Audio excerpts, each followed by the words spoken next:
Երկու ավուտում կամերա ռեկատված։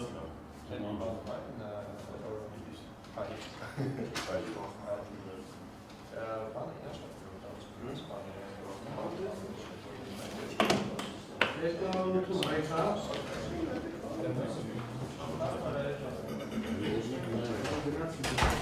Երկու ավուտը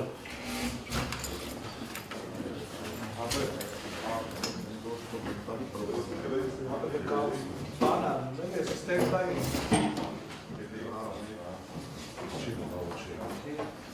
Մեջ գրում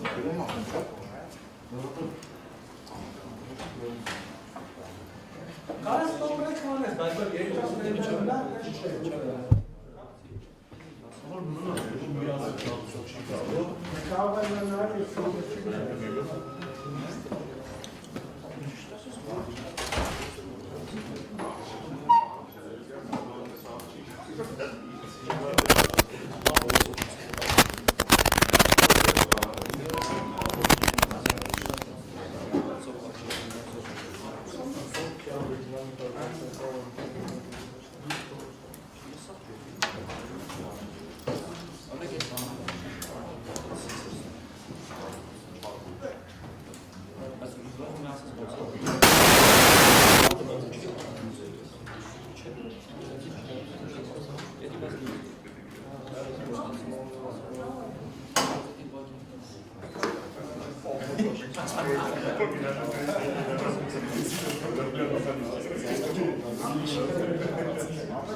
Water?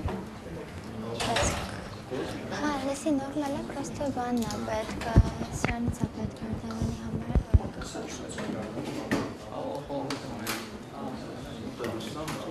This is that way, this way.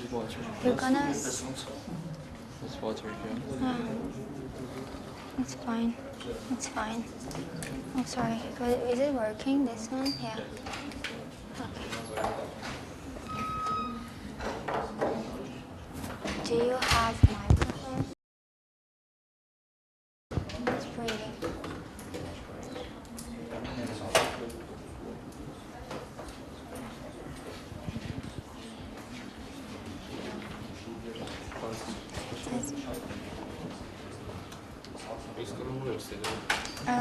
Իրանը իմը արդեն իմ բանա, դրած այս, հենց ֆոնը պետք է երկուսը մենք խոսել։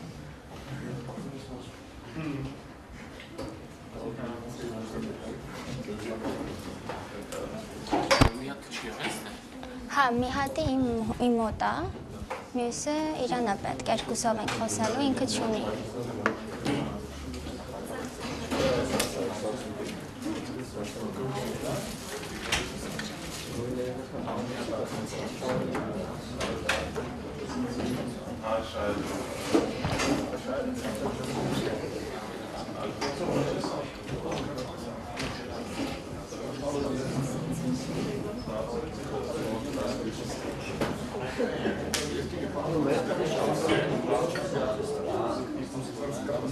You're fine.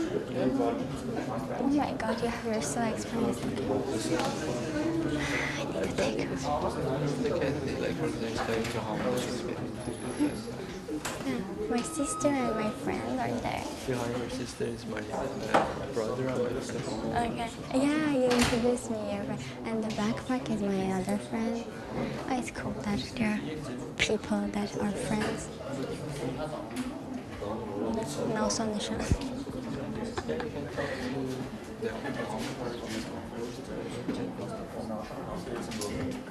I don't like research. That's kind of cameras and stuff.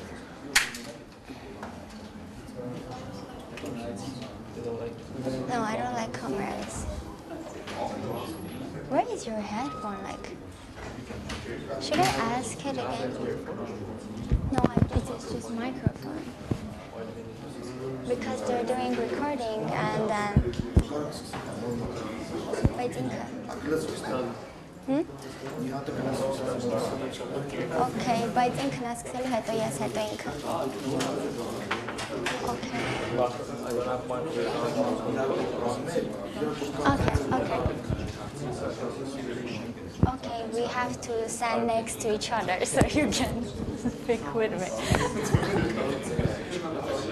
Make jump. I think can make a jump for Can you take it off? Yeah, I can. You want to start? You start. I will start. Yeah. I'm next to you. I'm next to you. Don't. Is it? Հա, presentation-ը մի ժամ է լինելու, 45 րոպե խոսալ, 15 րոպե հարց, չէ՞։ Okay. Oh my god.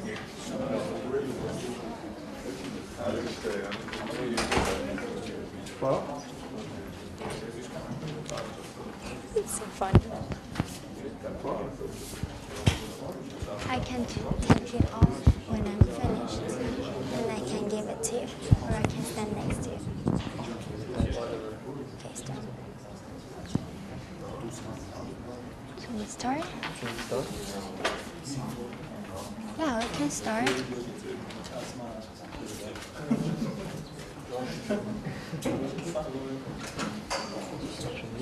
I don't know. Սկսենք, կարող ենք սկսել։ Okay. Oh, when again? Huh? You want to talk loud? Yeah. Thank you everyone for coming in.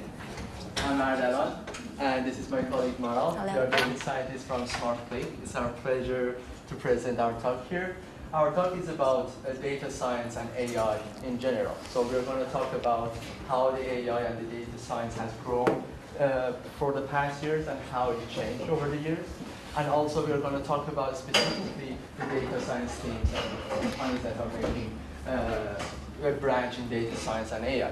So we are going to talk about the challenges that a data science team has when they are growing and they're producing a product. Then we are going to specifically talk about Armenia, how the data science and AI Armenia is growing. So for the beginning of the talk, my colleague Maral is going to talk. Thank you. Hello everyone, once again, I'm Marl and I'm glad to see you all here. First of all, I'm going through the agenda so you'll know a general idea about what I'm going to talk about.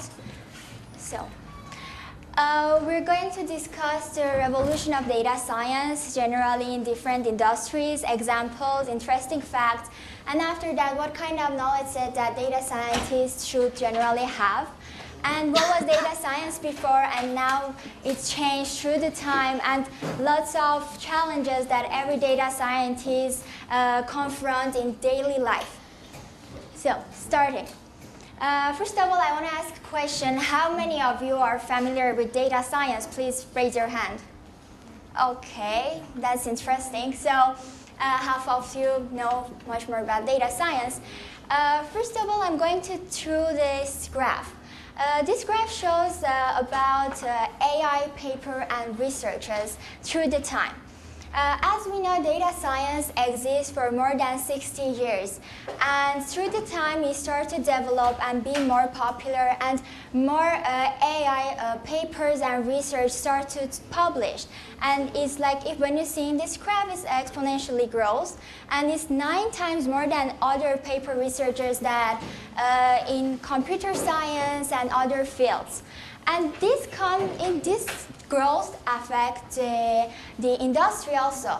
Many startups start to be interested in developing technologies in artificial intelligence, starting to do technological revolutions in this field. And this will start to grow so fast that many of the investors start to invest in artificial intelligence. And we know a lot of startups that are doing pure machine learning, data science, deep learning, and etc. But I want to mention about some noticeable achievements that there were in this field. In 1997, the first computer, which called Deep Blue, beat the world chess champion Garry Kasparov. It was the peak of AI in that time because nobody thought that the computer can beat human in chess. And after that, experts were telling that it will take more than 100 years that people and expertise can develop an AI that can beat champions in Go game. So what is Go game and why they assume something like this? Go is a Chinese, Go is a Chinese board game that doesn't have a strict strategy like chess. It's kind of, the machine should have intuition to win people in this game, because in Go game, Go expertise, Go champions, even they do some moves that they don't know about it. If you ask them why you did this move, they say like, I don't know, I just felt that way. It's not like chess. In chess, the technology is different. Chess has a strategy that in machine learning and AI, we call it brute force rule algorithm, which means that in every move, chess player thinks that what possible moves that person have, and also computer thinks that way too, and it chooses the best move. But for the Go game, there is a lots of combination of moves, and that can't be, that algorithm won't be useful for them. That's why they just developed a new algorithm which called reinforcement learning, that AI, the computer, do some researchers in the games, and it plays with itself and develop the higher level of game and start to learn by itself. And the thing about this, more technological, if you want to know, one of my friends is going to have a talk about reinforcement learning in detail, so you can attend and understand more in technological and technical part. So it's fascinating that they were saying that it would take 100 years, and it just took 2 decades. What was the change? What happened? What are the impacts that this kind of jump we have through the time? I would say that technological growth and advancements that we have in our times are developing so fast. Like we have unlimited access, big data, knowledge sharing, and computational resources.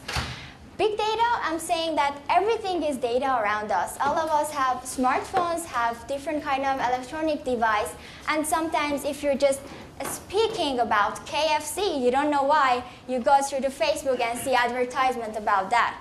So it means that even microphones, voice, images, everything around us is data, and data is growing so fast. And for collecting this kind of data, we need to have unlimited access to cloud computing, that we can upload this data, we can get this data so fast. And also we have really interesting platforms like Facebook, Google, Amazon that have open algorithms, open platforms that we can use from their algorithm, using and improving their algorithm and having our own product and have our own input in this industry. And also the computational resource like GPUs that is really needed for deep learning. All this technology has impact in different kind of industry. I mean, you can't mention an industry that doesn't have AI.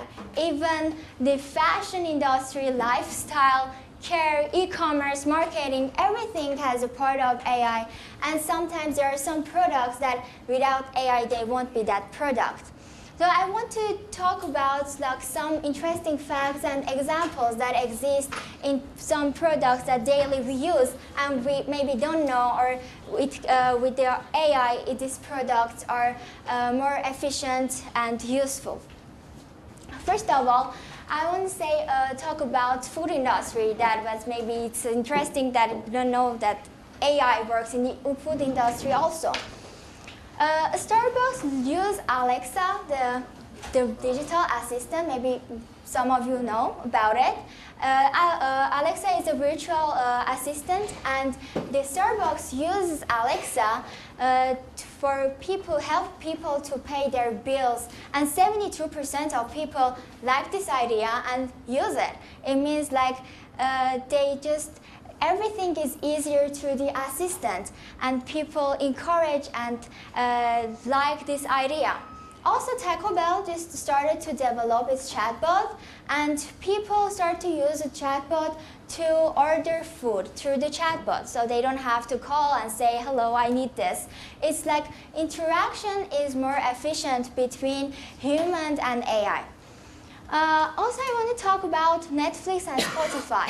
Netflix is a movie platform, and the interesting part is 80% of people that are using Netflix, they don't do searches. They have their own profile, they go into it, and the movies that we're suggesting to that person, they just go and watch it.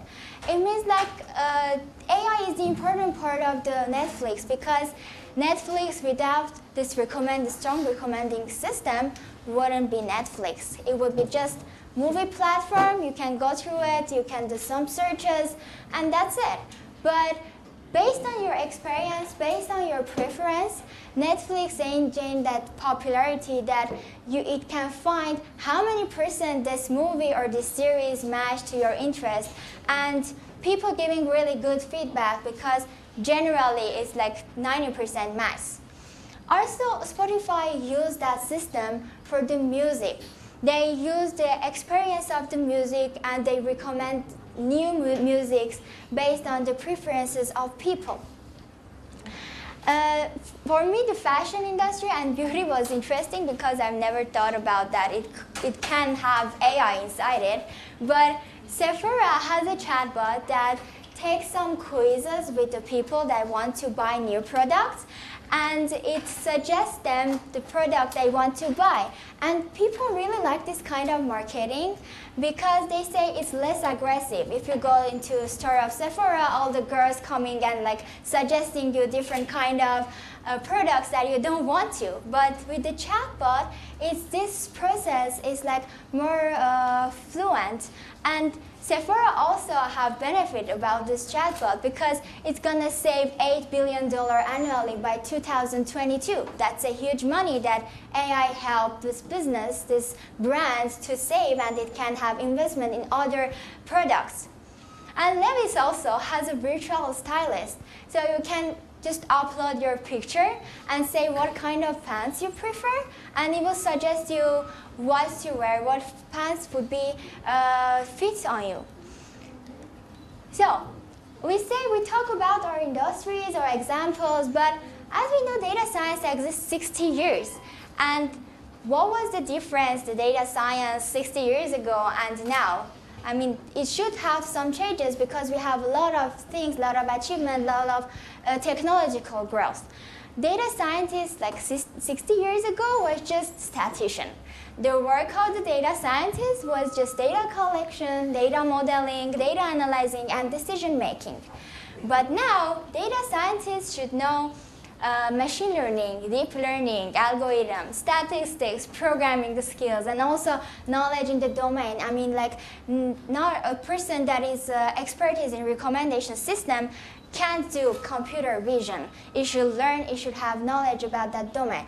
I mean, the data sciences now should be kind of unicorn, knows everything, and everyone expects everything from the data scientist. So, but this kind of data science becomes popular, and new kind of terms started to use in data science, like artificial intelligence, machine learning, deep learning. And what are the difference and limitations? Because people, when you say you're a data science, they say, oh, you do AI, or you do machine learning, or deep learning. They don't know the limitations, or where it starts, where it ends. What is the difference between these terms? So I'm going briefly through these definitions. So artificial intelligence is a technique that enables computer to mimic human behavior without any human interaction. So it means it's just, we have a data, we have an algorithm that is automatically do everything and give us the result. What is the machine learning? Machine learning is a part of the AI, and it requires explicit programming. And the algorithms like random forest, logistic regression, some prediction algorithms, supervised, unsupervised learning, all of these are part of the machine learning. And what is the deep learning? So deep learning is part of the machine learning that is kind of neural networks, and it helps you to analyze deeper and dig deeper into data and find patterns that you can find with simple machine learning algorithms, because that is much more complicated. Like computer vision, you just can't do it with deep learning. You can't do it with machine learning. As we know, data science is so popular now. Everybody's saying that when you say that you're a data scientist, you say, oh my God, I'm learning machine learning. So I know Andrew Ng. I'm interested in this algorithm, that I'm a developer, but I want to be a data scientist one day. But a lot of data scientists globally change their job. And the reason of changing this job is like confusion of that kind of terms through the management, through the companies. Expectations are not matching the reality, and lots of other challenges that just distract data scientists to work efficiently and to be understandable. That's why in this part I will take my speech to my colleague Ardalan, so he'll continue with that problems. Thank you very much. So right now we kind of get a picture of what AI has changed the industry and has grown over the years. Maybe animation is too much right now. So how it's changed around the world and so on. So how it is affecting every industry, how AI startups are doing more AI. How AI startups doing more AI. And so it's a new sector. It is changing almost every industry and so on. But we want to know how it's affecting also Armenia, and what are the challenges that we want to have when we want to enter to this sector and just develop and to be on top countries on AI. So this is the question that I want to just ask. Where do we stand in Armenia in the AI board? So for this talk, for the same reason, I want to talk about the challenges that the data science and data science team would have doing their work. And by talking about these challenges and just comparing it with software development, why software development? Because most of the IT companies that are going to the AI are a software company. So it is comparable, they usually compare it to that. Or also many software developers are coming to become a data scientist, machine learning specialist, and so on. So Armenia, in my opinion, has a very unique place in the AI because a lot of IT companies, if you compare it to the region, there are a lot of IT companies in Armenia compared to other countries over here, and almost all of them are having a brand to do machine learning, deep learning, and AI. And that's very good opportunity, but there are some challenges that I think is unique to Armenia. For example, we don't have the official degrees through bachelor, master, and PhDs for machine learning, deep learning. So that is the one of the problems that we are facing, but it will be, I think it will be solved within the near future. But these are the states of the AI right now in Armenia. So I want to just talk about the types of problems that the data science and data science team might have and the categories that I want to talk about. For example, there are some problems that are technical to data science. Some of the problems comes from the management, understanding of the what is the data science, what is the AI, how the workflow should be. And there are some beliefs that we have and the effect of media. The word AI is too catchy and just makes everyone to talk about AI, and that just messes up the expectation. And also Google, Amazon, OpenAI, Microsoft, they are doing a lot of stuff with AI, but understanding that they are doing it on a different level because they have access to a lot of data. So we have to understand this kind of expectation that we are getting from that. So I'll be going into each kind of topics and just explain these challenges and these problems. So we can, at least even if we know that these challenges exist, it just gives us a better idea. As I understood, half of you are data science or going to do data science, so which is good to understand what are the challenges that you're going to face and what are the possible solutions to these kind of things. So first of all is that what is the data science within a company? Like how do we differentiate with the classical data science, as Maral explained, that the statisticians that go through the data, find causalities, find relations, and makes companies to make better decisions. And what are the new data scientists that they call AI specialists to some degree, that they do computer vision, understanding a large amount of images, they're doing big data, they're doing natural language processing. So the understanding the human language used to be the job of computer scientists, but recently has changed and there are a lot of statistics involved in these methods. So it becomes like some section that is intersection between the statisticians and computer scientists. So there are two definitions that I have for data scientists to just, you can imagine which kind of data scientist you want to be or you're working or within a company. So one data scientist is the data scientist for humans, that you do statistics to report to humans, to talk with management, to project management, to define a project, to understand if there is a causality somewhere, if there is a relation between your data and the things that you want, and also the decisions that are being done in the company. And the data scientists for machines are the data scientists that mostly work with algorithms and trying to teach these algorithms to do amazing things that we call AI, because they're similar to what humans do.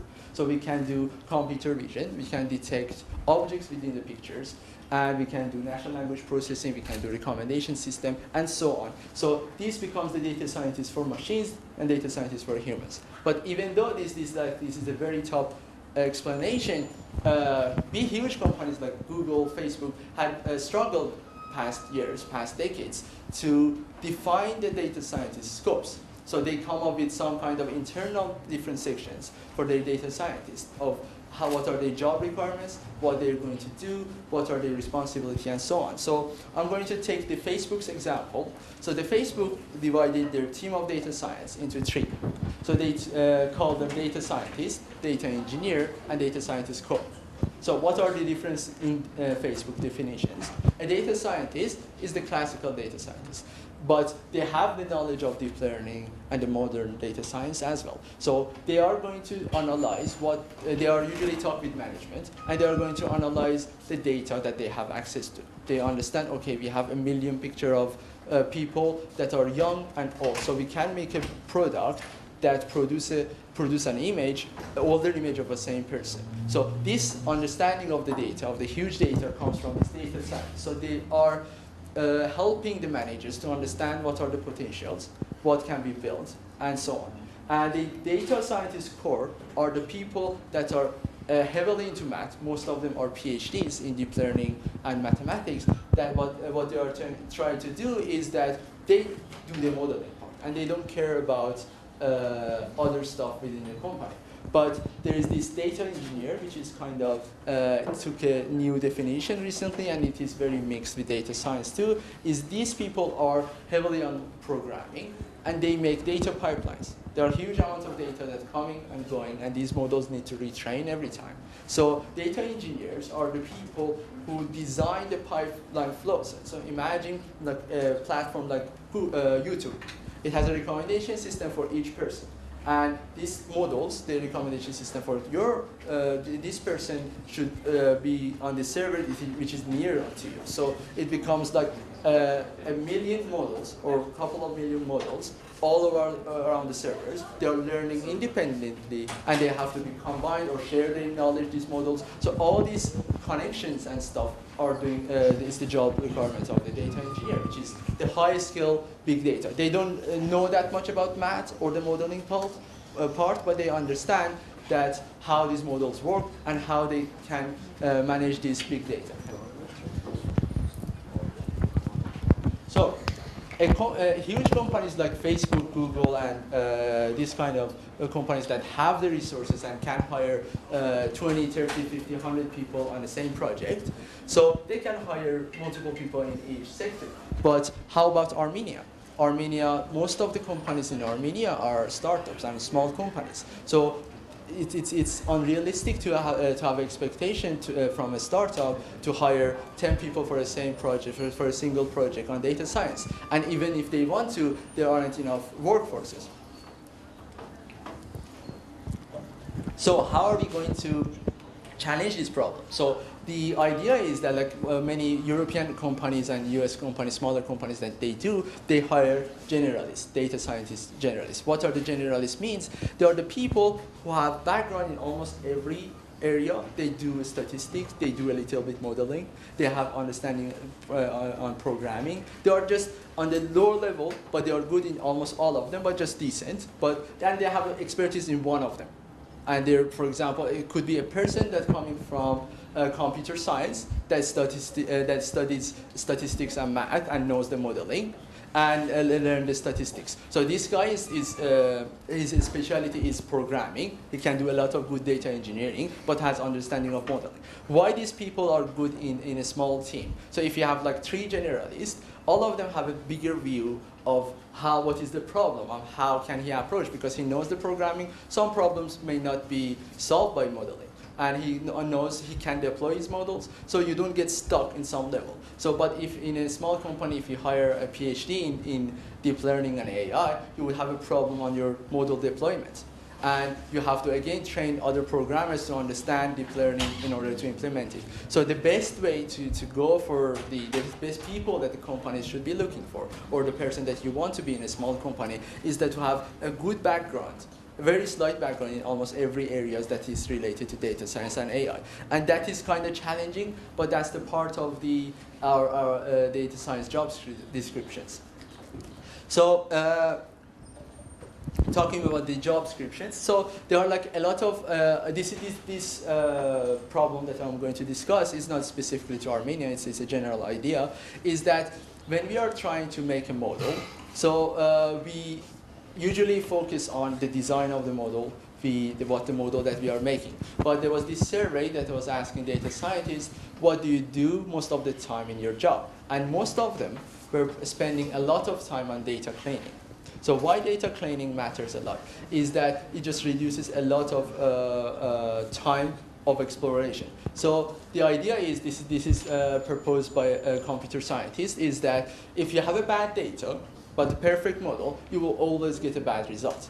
So, but this is very common between data scientists, especially data scientists that start. They think it's the part of the modeling. No, it's not. It's about the data.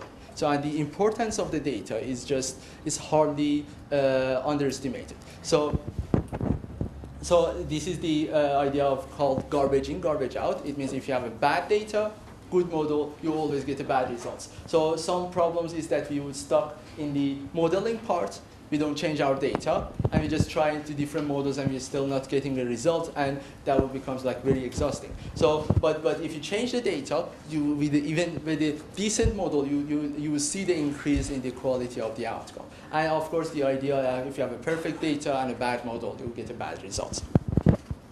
So,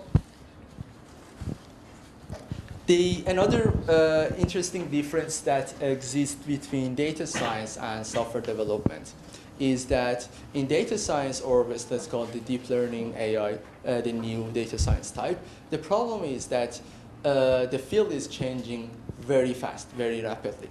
Like the things that in the AI were 2 years ago, right now is outdated. And these huge number of papers that are coming monthly and the things that are changing, it makes the data scientist to force the data scientist to research and study all the time. And this is, I believe, this is part of the job description, to put some hours within a month, within a day, to study and make research. So, and this should be understood by the management. You have to argue with the management that this is the part of the job. It's not about we being not professional enough. It's the thing that the field is growing really fast, and we need to catch up with the field. So this is a very huge difference to the software development. In software development, when you learn something, you know it, and that's not going to change except some framework changes, which is not big deal.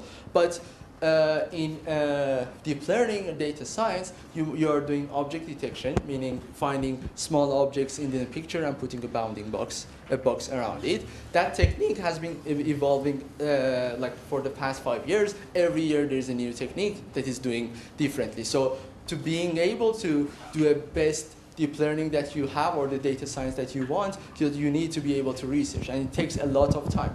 And also because of the research, the frameworks changes in deep learning and data science is changing faster than any frameworks in other areas of programming. So that kind of introduces a challenge that you have to have some part of your work to study, and even though if you spend some part of your work to study, you cannot catch up in different areas of deep learning. So there are like many data scientists, they do it in this way. So you get a project on recommendation system. You will put two weeks, 1 week, or some time to study that and just do recommendation system. You cannot be updated in computer vision, recommendation system, natural language processing, and so on. So you have to get a project, and when you get a demand, you get a project, it will be a good motivation to study that too. So another huge difference between data science and software development is that it requires a lot of different resources.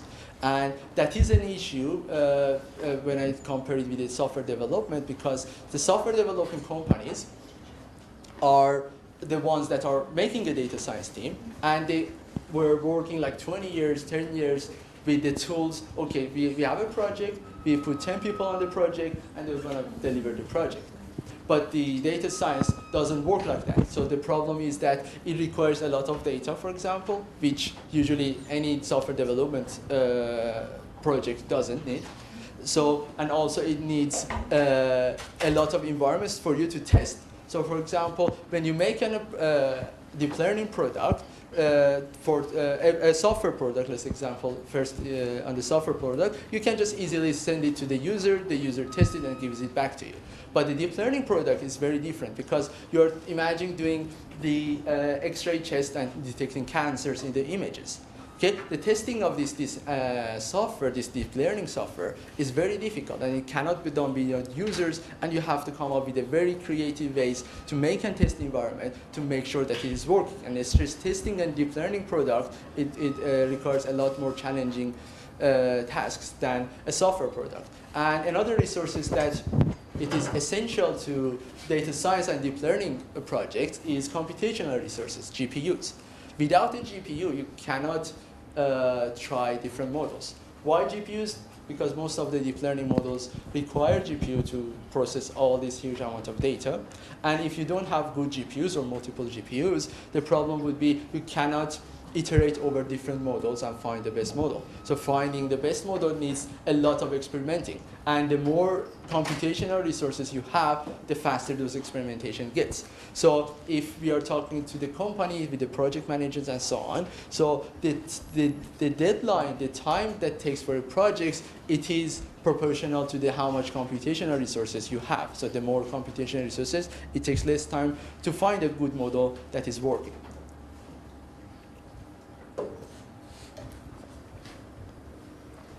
So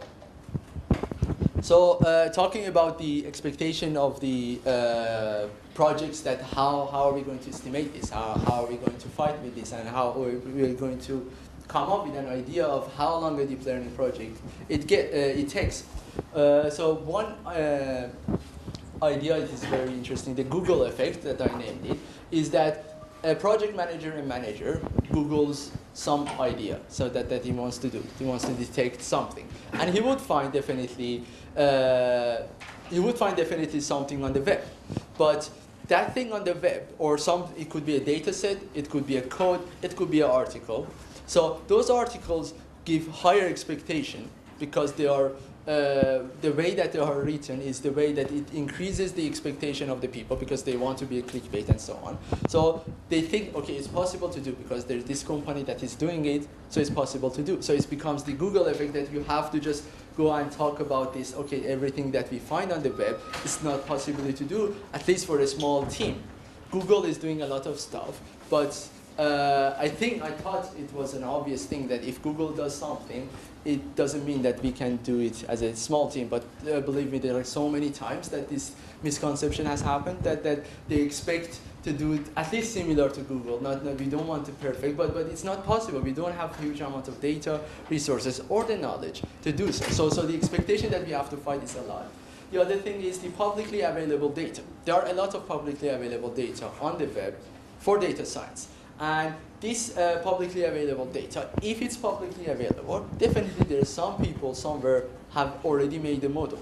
So building a product straight out of the public data is not going to benefit the company because other people can do it easily. So you have to kind of introduce something new, some kind of, even it's modeling, it's pretty difficult, but it's possible, to be unique than the others. So if you're taking a public available data, it's very hard to come up with a unique solution or a solution that it is very different from the others and is going to put the company on an advantage. And so that should be understood that there are a lot of, for example, image classification data on web. Let's take the example of cat versus dog.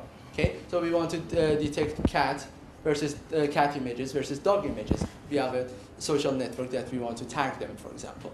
So the public available data, there are like 20,000 images of cats versus dogs, but the best model that we can make is not going to be better than the models that are available online. So you have to come up with a scenario or some techniques that just puts us an advantage on this modeling of the cat versus dog. So, and the other thing is the codes that are available. Some of the codes that, because it's a newly developed field and frameworks are changing, a lot of researchers make a GitHub and they publicly available their code.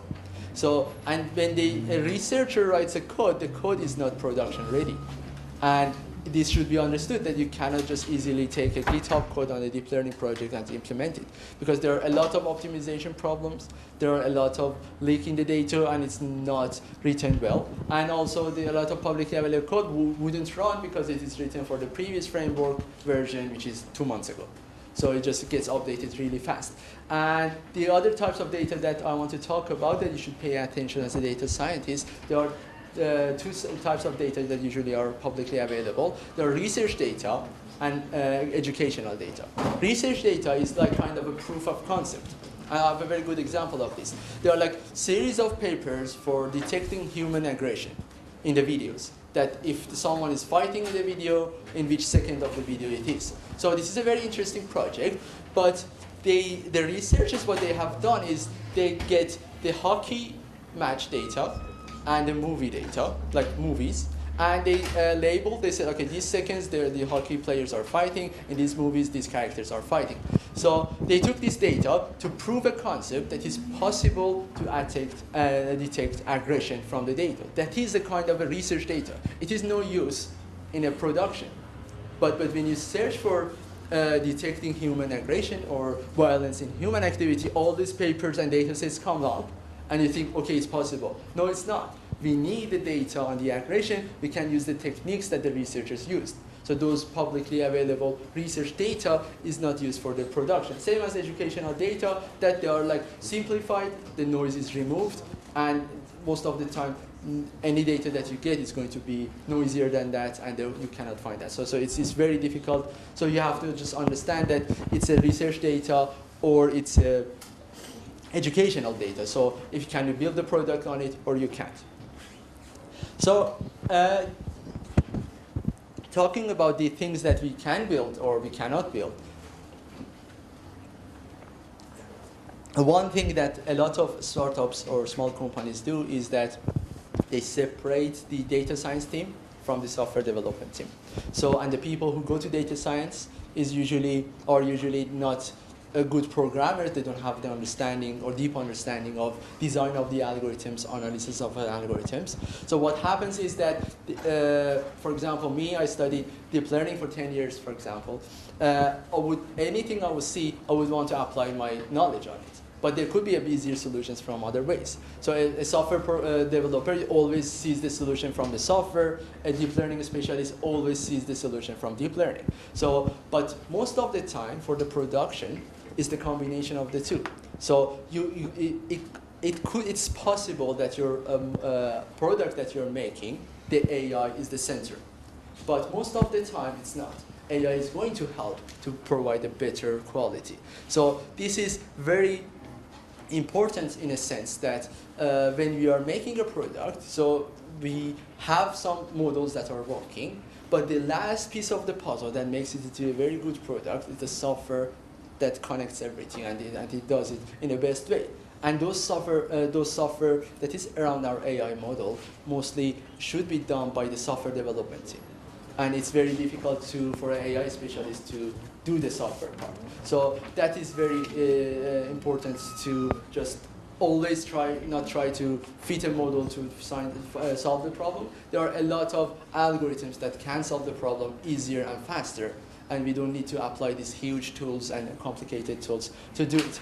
And there are like some other parts in the deployment or the making a project matters is that you make a model, you make the software development team write the software around it, but you want to deploy it.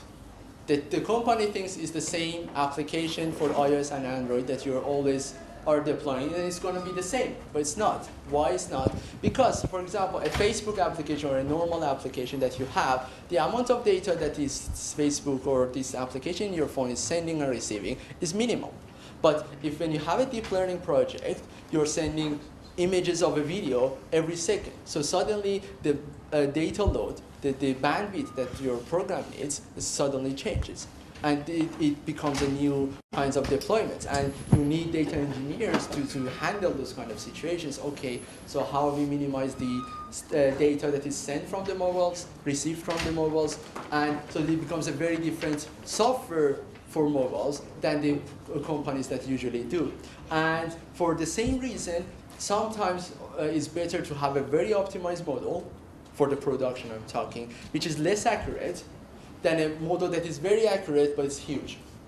Because at the end, the user experience, that's what we are caring about for making the product, or the project managers care about. So you might want to have multiple versions of the same product with different accuracy, and the less the accuracy, the lighter the model is, the lighter the model is, so you can put it on the product and you can deploy it easier. So that is the very important part of the optimization versus the accuracy of the model. So talking about the data engineer, a brief talks on what the data engineering is. And data engineering, you may learn some tools of data engineering by yourselves as a data scientist, but most of the time, if you see this is the things, you might be able to request it from the management to, okay, we need someone to hire or at least outsource this ways of data engineering. So you have a model, you want to optimize it for a larger scale.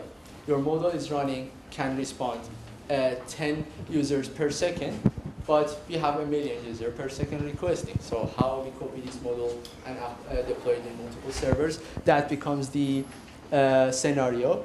And there is a lot talking about, like, for example, running on the mobile device is different. So you may have a model that is very good on GPU, on a computer, but if you don't make it to a mobile application, it might not benefit the company. So we have to find a way to make our models run on mobile.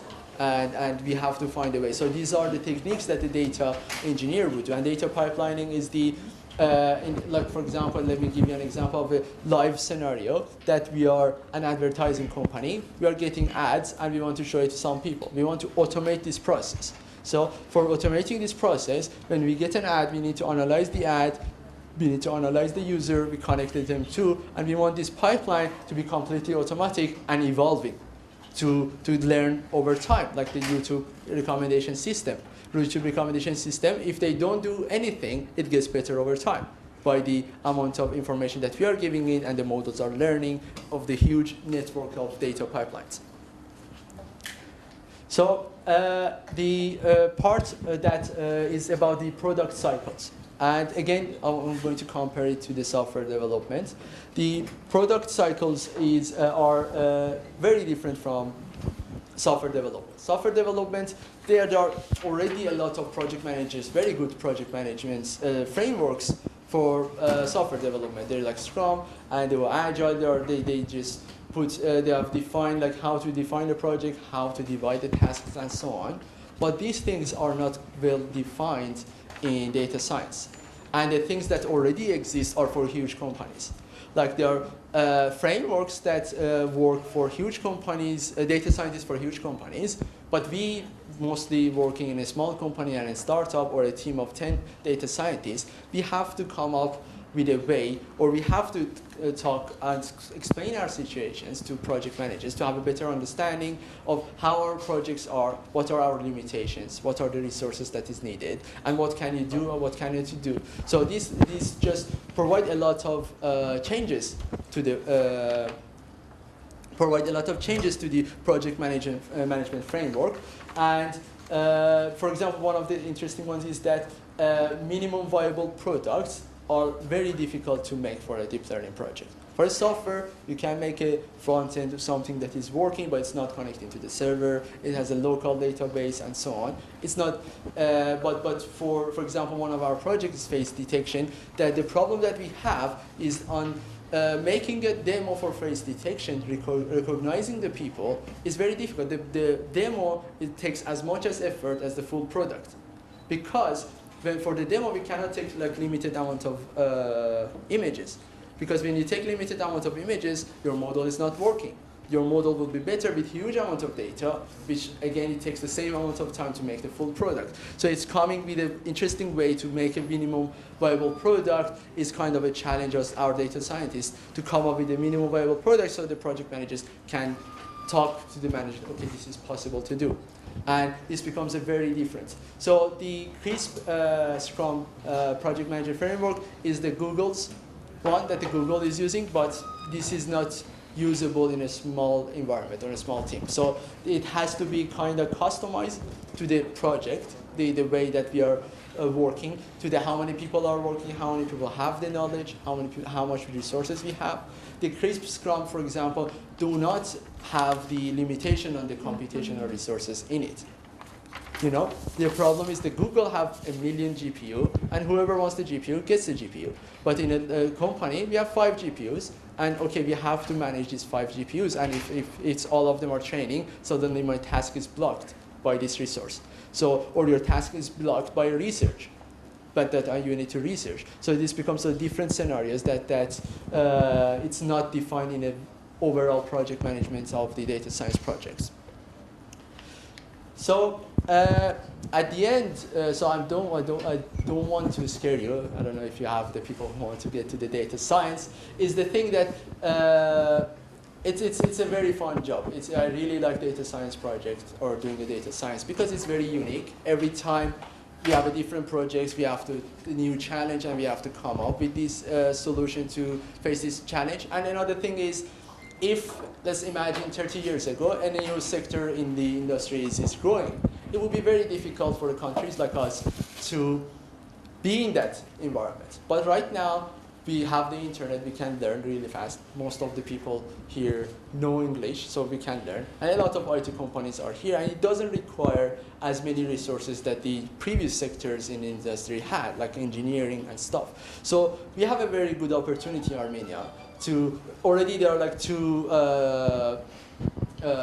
fields that are opening in universities on ML. They are hiring PhDs to teach. So it is a very good opportunity for us to build our companies and just understand the challenges and just get a step ahead from the rest of the world in AI. So I think it's a very good opportunity for us to work, and that was our purpose of the talk. Thank you very much.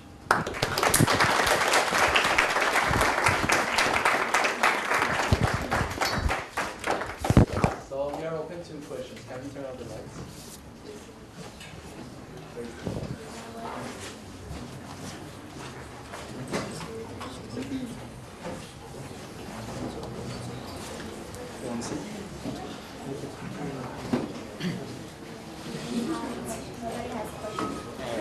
Yeah, sure. You talked about the official degree.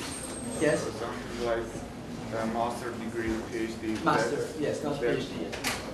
That you said that it is a problem in Armenia that we don't have degrees. Yeah. How much important is that? I mean, I'm new in data science. Yeah. But I don't think that it's so important. Don't you think that it's just a piece of paper? I can get everything from internet that universities are giving out. Okay. So the question is that how much importance is the official degree from the universities for data science and machine learning? So I think it adds. I agree that if someone has a degree doesn't mean he knows something. I totally agree with you on that. That there are like many people have degrees and don't know stuff, and there are many people who don't have degrees and they're very good. But I believe that we lack a part of a research in deep learning or mathematical understanding. And so imagine there's a course in ML. There are 30 people, 20 people are going. 18 of them or 15 of them don't learn, and they get just the degree. But 5 of them are good, and we need those 5 people.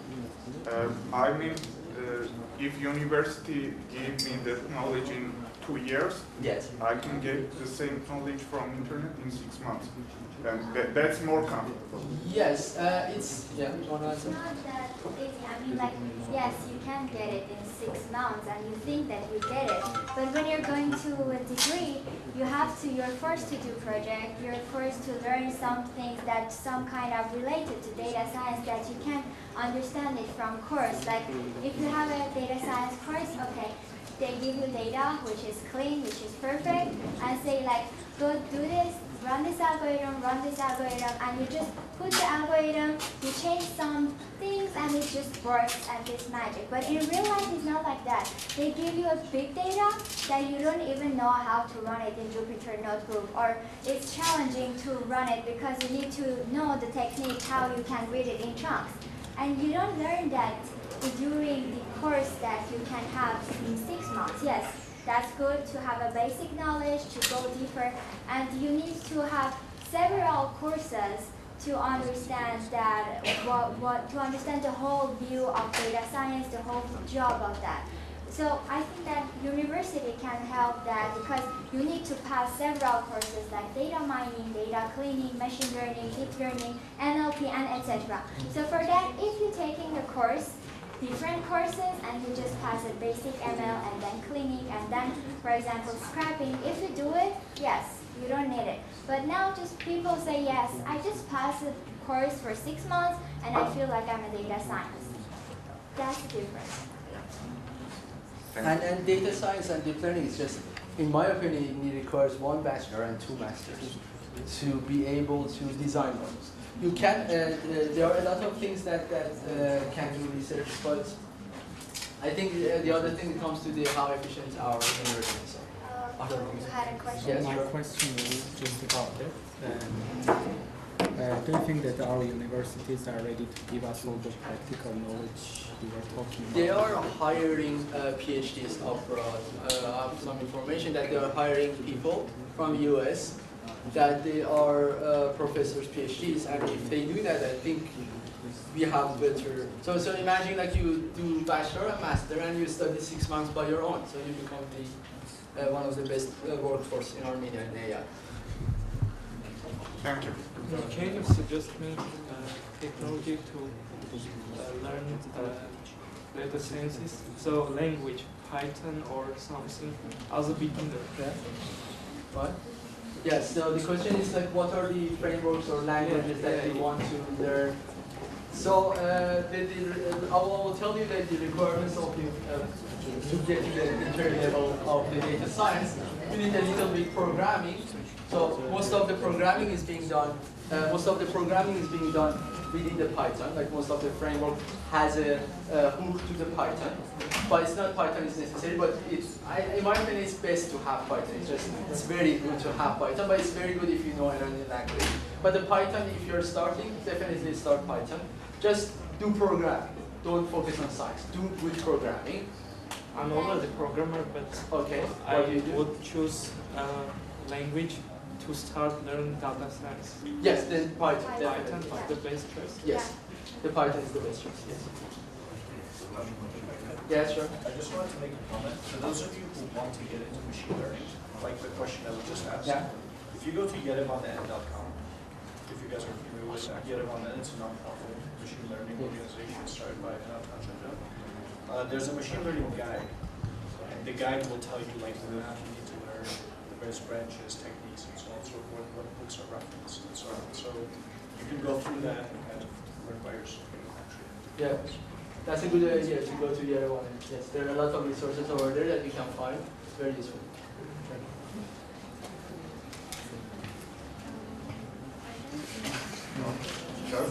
I'd like to know, would you hire a person who is self-taught and doesn't? Yes, definitely. So I don't think. So the idea is that will we hire a person that is self-taught? Definitely, we are all self-taught. There is no official degree in Armenia. Like every data scientist that we see, either studied abroad or studied by themselves. We are all self-taught. And how much time do you think it takes on average for a person to learn data science? Yeah, so I would give it like a general idea how much it takes for a person to learn data science. In my opinion, you need programming and algorithms. That takes. It really depends on the person. Usually some people have a background in programming, some people haven't. So the most people that are coming to data science either coming from a mathematics background or programming background. But when you're coming from a programming background, you need to study a little bit math and understand the deep learning and the frameworks and the machine learning. So I believe this will take 6 to 1 year to cover up this everything about the statistical learning and the deep learning, how it works. And if you're coming from the mathematical background, you again around similar 6 to 1 year to learn programming algorithms, how to implement them. Okay. Good. Yes. So you were talking about the data. There's two types of data, which is educational, research, and production. Yes. We know that research and educational from where it comes. What about the production? Production data? Yeah. So the production data most of the time should come within your company. So the question is, there are research data, there is educational data, and production data. The production data is usually if you have a platform application, you're getting an input through the data. So what can you do? There are some data that on the web that are very huge and can be used as a starting point for your project. So for your starting point, you can find these huge projects. For example, the face detection, like detecting the bounding box for the face. There are huge amounts of data that can be used as a start. But if you want to make a product that it goes, you need an input data from your software or from the management. So meaning that they will say, okay, we need around 10,000 data of the faces. We will get or put a camera somewhere, record these faces, and we will hire people to label our data to use it in our case. So most of the time, the best solution is to come within the company and get the data and protect the data, because that would be the advantage of the you over other people, those data that the company is gathering and claiming. So it's very difficult to find it on the web, and that's it.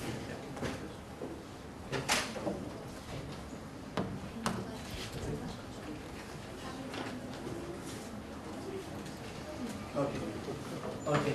Thank you very much. We don't have time. If you have questions, you can come to our booth, first floor, at the end, so we can talk. Thank you. Thank you.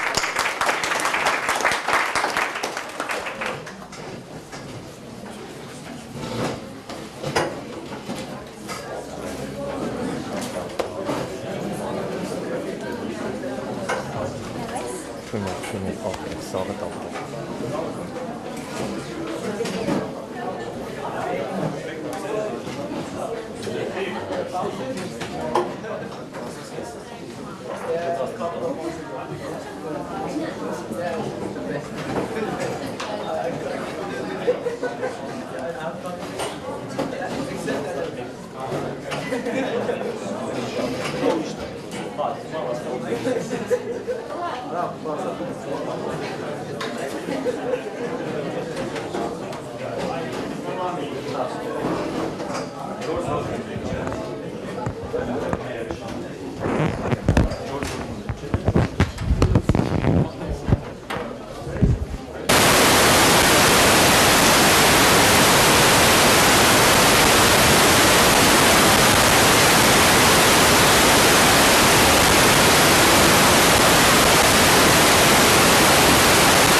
I'm Anush Martirosyan, representing a company called 2Hertz.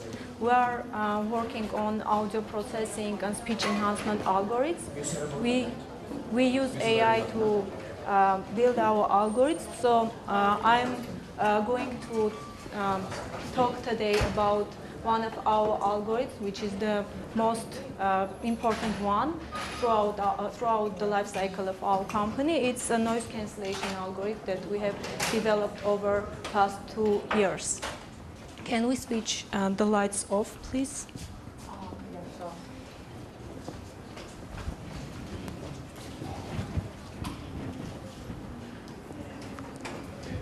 Okay, thank you.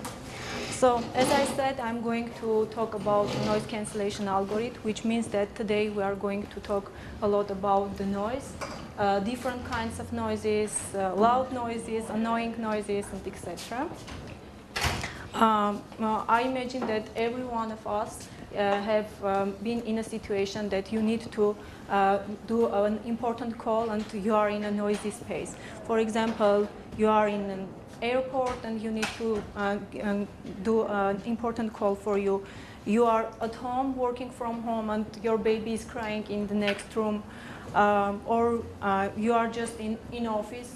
Nowadays, all the offices tend to be open space, which is quite good. It's too nice. There is more air to breathe. But the problem of open air offices is the noise.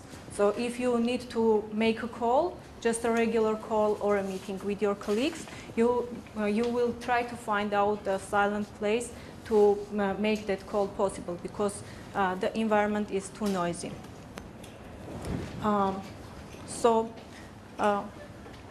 Imagine there were a button which allowed you to mute the background noise entirely. In real life, I imagine 3 levels of this button. You do this in real life, like you sitting in a cafe, it's too noisy, you have a button, you turn it on, and all the noise is gone, and you are in a silent place. The second level, lower level, is when you are able to mute the background noise in some calls, and you mute everything except your voice. For example, if your colleague is talking in the next desk, his voice is not passing through the algorithm, through the call, and only your voice is passing. This is kind of personal noise cancellation, that an algorithm that recognizes your voice and removes all the other things around. And the third level, one level lower, is an algorithm that will recognize human voices and noises and suppress everything which is called noise and keeps everything which is called the human voice. I will go through these levels from the bottom side to the upper side. So imagine you have some background noises data set and some human voices data set. In order to be able to distinguish, to make machines distinguish this kind of audios, it is important to have some principal structural differences between these two, right? Because machine can recognize only structural differences. If they are very, very similar, machine can never learn the difference.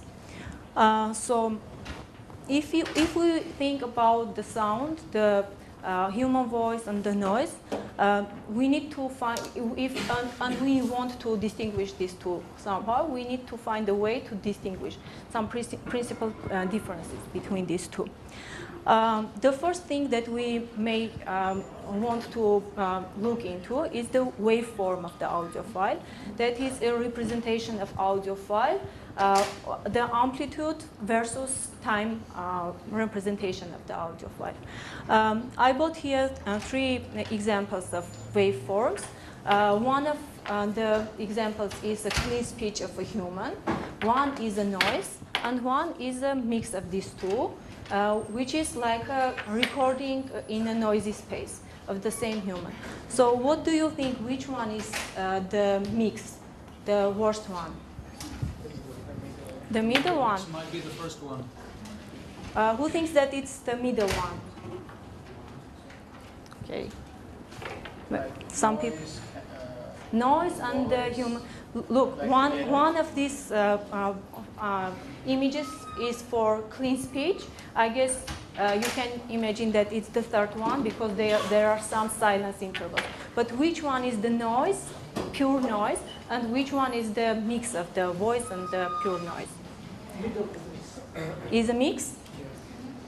Okay, that's not true, and that's because the amplitude doesn't matter too much. It's not visible from the images representing the waveform, and even humans can't recognize the amplitude of the speech. We recognize not the amplitude, but the differences of amplitude during the time. And in that sense, spectrograms, which are which are visualizations of these differences of the amplitude over the time, are more informative. From this picture, it's more clear that the third one is again the clean speech. The middle one is the noise, and the first one is the mix of the speech and the voice. Here it's more clear and more visible. And in fact, this is the main way of distinguishing the noise from the voice. As you can see from this picture, and I will show more now, the human speech has a structure. There are some peaks and repeating peaks for the human speech. Noise doesn't have any structure like this one, and the upper one is the mix, so you will have some structures, but lots of noise in the middle. Here I have brought some examples of noises. As you can see, as I said, noise doesn't have any structure, like these two in the bottom side. But sometimes noise may have very, very artificial structure, like the first two. The first one is a beep, like beep, beep, beep. It's very artificially structured thing. And the second one is a siren that you can hear from the ambulance or the tornado. It looks like this. It's again very, very artificial. It has a strict period, etc. As I said, human voices are very similar between each other. They have a concrete structure, and these are some spectrograms of different people, male and female, and you can see that there are some patterns here. And this is exactly what we are trying to teach the machine to learn, these patterns. And where the machine sees the patterns, it recognizes it as a clean speech. Where there are no patterns or very artificial patterns, then it's a noise. So giving this, teaching the machine to recognize the speech and the human speech in a noisy recording, it can be trained like this. We have different noises. We have clean speeches. We mix them up to get noisy recordings for the clean speech, and we feed it to the DNN, and we expect to get clean speech as an output. So as an input, we give a mix of a noise and the speech, and as an output, we give clean speech, some features of clean speech and some features of the mixes. And that features are very, very based on the spectrograms that I was showing you in previous slide. And for the inference, you can imagine it like this. You have an audio frame. You can't do the processing on entire file. You have an audio frame, a small piece of the file. You do some signal pre-processing on it to get some important features that the machine can see and recognize, like some features that are based on the spectrogram. You pass it through the neural network. Then you do some post-processing and get noise-free audio frame. Then you concatenate these audio frames in a special manner that is very familiar for signal processing guys, and you get a noise-free audio frame end-to-end. Okay, and the most important, not the most, but one of the important parts of the AI is being able to measure the quality of your product or of your algorithm. If you don't measure it properly, you will never end up with a good solution. So how to measure the quality of noise cancellation algorithms in general? The most reliable tests are subjective tests. It's kind of giving some audio files, before and after audio files to some people, some group of people, and getting their feedback. If most of them, and evaluating it somehow. If you want to compare two different models, then you need to give first model to the group of the persons, then the second model. And of course, you can't be limited in a. You need to be to have a big data set to cover as much cases as possible. For example, different noises, different noise levels, and etc. And as you can imagine, these kind of tests are very, very expensive because you need to hire some persons that need to be qualified for doing subjective tests. They need to be listening to hours of speeches and audio files and do the evaluations. It's even known that the mood of the person is affecting the results. For example, if you are doing subjective tests in the morning and the same person does it in the evening, they can give completely different results. So there are special techniques of doing subjective tests that are too expensive. In this proposal, there are developed different algorithm objective evaluation measures. These algorithms are designed to simulate how would be the results if a group of persons were subjectively testing the algorithm. In academic world, objective evaluation measure PESC is used, but after using it for a while, we have understood that it's not designed for our case. It's for measuring some degradations of the file going through the network. So we have studied other algorithms. We have got two more, Polka and TreeQuest. Polka is kind of an upgrade for PESC, and again doesn't do the job that we need. But the TreeQuest is just right for measuring noise cancellation algorithm, but the problem is that all these evaluation metrics are designed not for algorithmic tests, but for device tests. Imagine you have implemented a noise cancellation algorithm on a device, and you want to measure its performance. So far, there is no known evaluation metric that will allow to do algorithmic evaluations for the algorithms.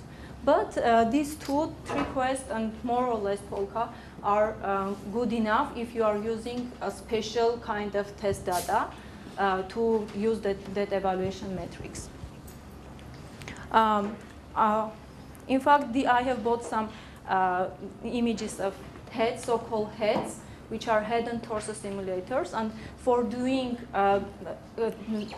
tests that meet the specifications for device tests, you need to have an audio lab, like shown in that picture, where there is a human simulation, a human-sized guy like this, who has an artificial mouth, who is supposed to pronounce the speech, well, play the speech, and who has artificial ears that are listening or recording the environmental audio.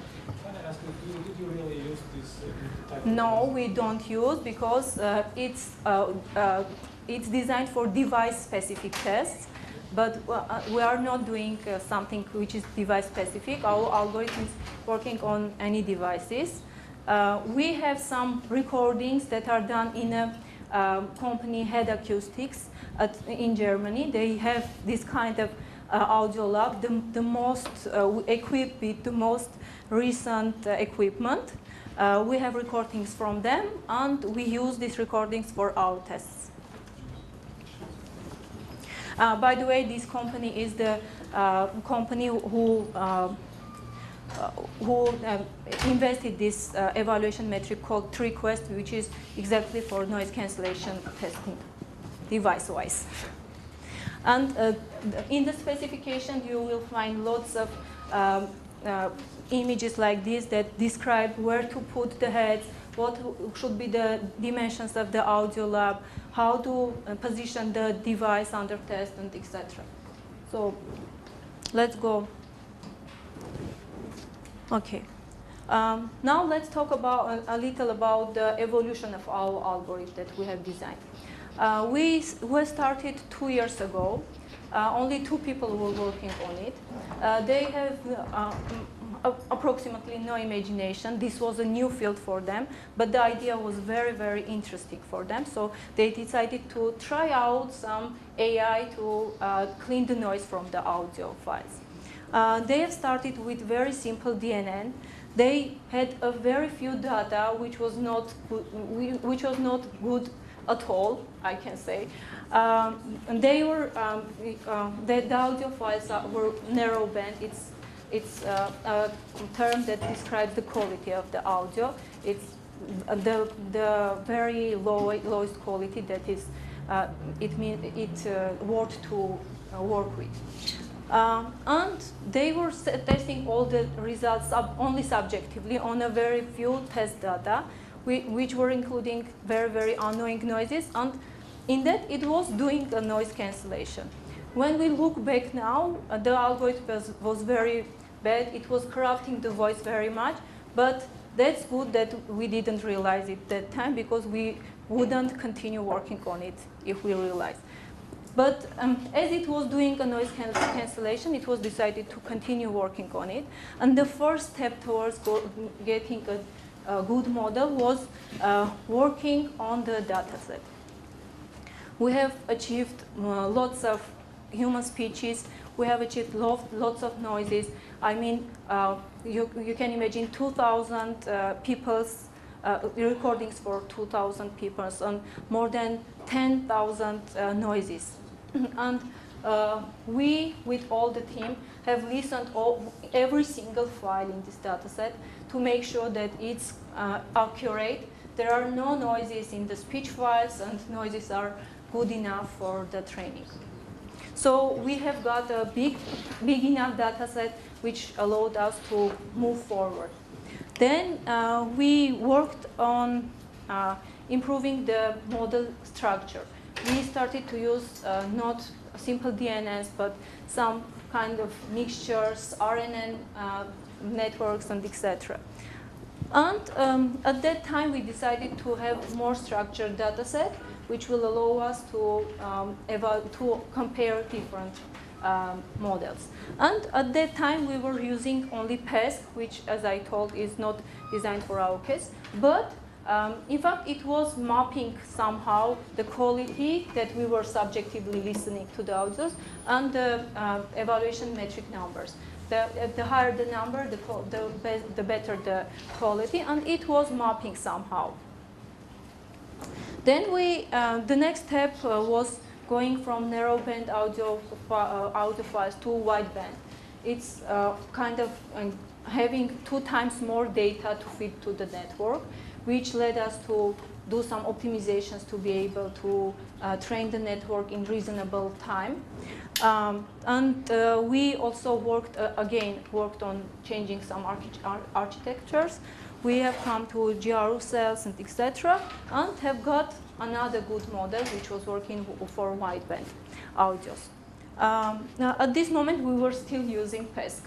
And I want to mention that using this evaluation metric that wasn't designed for our case helped us very much to improve the quality because it was mapping somehow.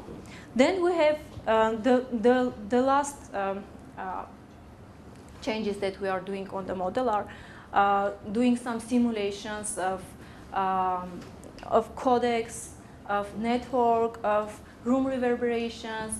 It's kind of the reverberation that comes from the room, and you feel where the person is sitting in the room. It has a huge impact on the algorithm quality as well. And simulations of different microphones. Okay. And we already started using this matrix request, which is better describes our case. As I mentioned, the company Head Acoustics we have a project with them. We have passed the test project. They have tested our algorithm and provided us with the results. And this is one of the results that I want to share. As you can see, in the industry, the acceptable quality is this red line, and the premium quality is the blue one. As you can see, we are about the premium quality line, which was very good news for us, because when you are evaluating yourself and wow, it's a good technology and it's different, and when other people are measuring you and giving such a result, it's another story. Okay, so the latency constraints are also very important in order to be able to integrate the algorithm into a product. In the industry, latency constraints are 200 milliseconds. I don't want to go deeper here. Our algorithm introduced only 20 milliseconds of latency to the overall path, which is quite good result. This noise cancellation is interesting by itself. It's already integrated in our app, and thousands of people are using it and cleaning the noise. And also, I want to mention that this product has become a product of the year last year, and my colleagues are going to have a talk about how that happened. So if you are interested, you can attend the talk today at 5 p.m.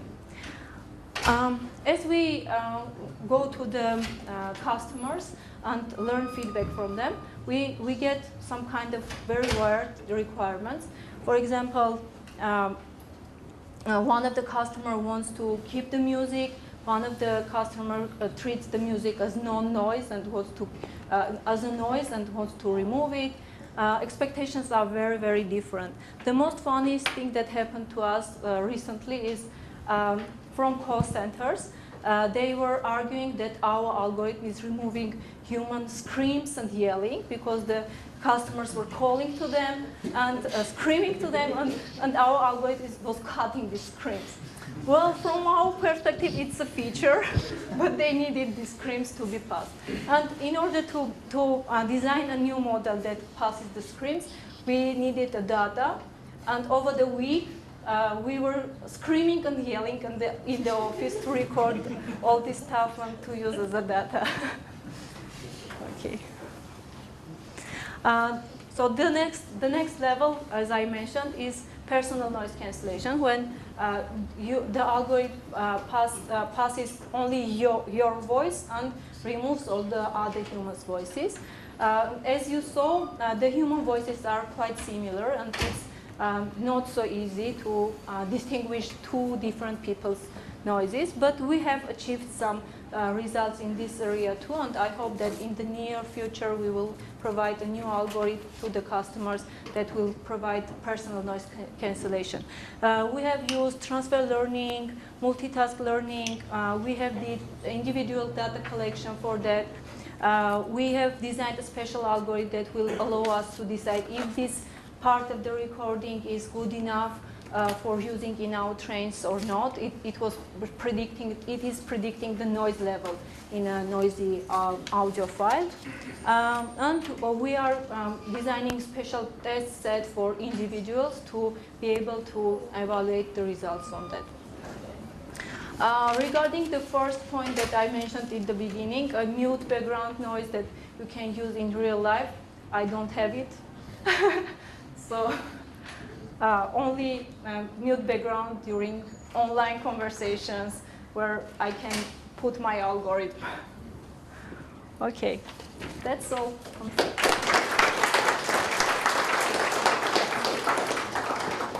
Any questions, comments? Yes. You have 5 minutes to ask questions. I just wonder how do you get the permission for your application to get like data of other applications like Skype or phone? They private? No, that's not private. We are sitting as a driver into the application, and we get the data from the microphone. And all the processing is done on user's local machine. Nothing is going to the servers and backward. Yeah.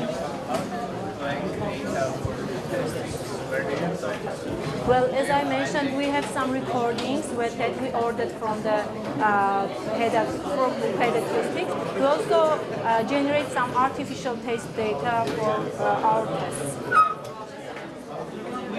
Thank you.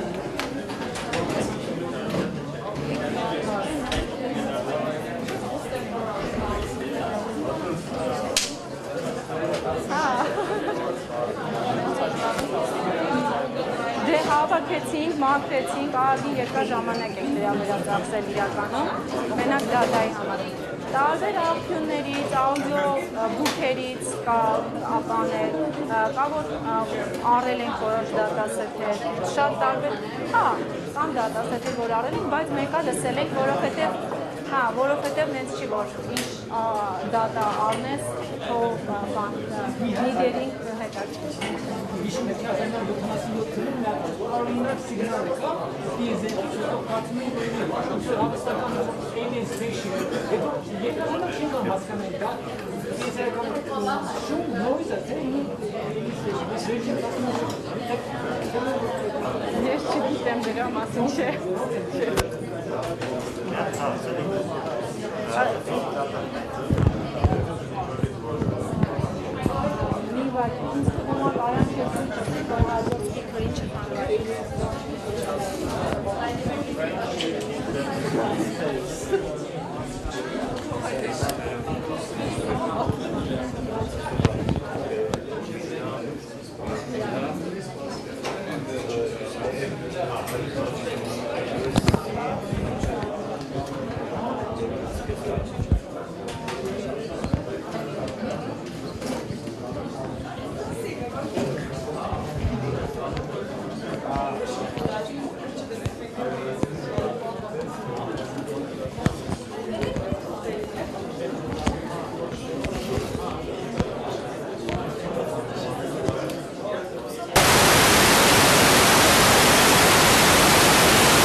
Բարև ձեզ։ Եղավորվեք։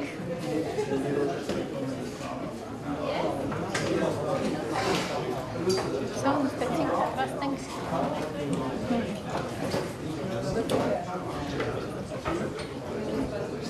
Բարև ձեզ, ես Սահակյան Արփին եմ։ Աշխատում եմ SmartClick ընկերությունում, որպես data scientist, մասնագիտանում եմ Computer Vision ճյուղում։ Այսօր կներկայացնեմ աշխարհը AI-ի աչքերով թեման։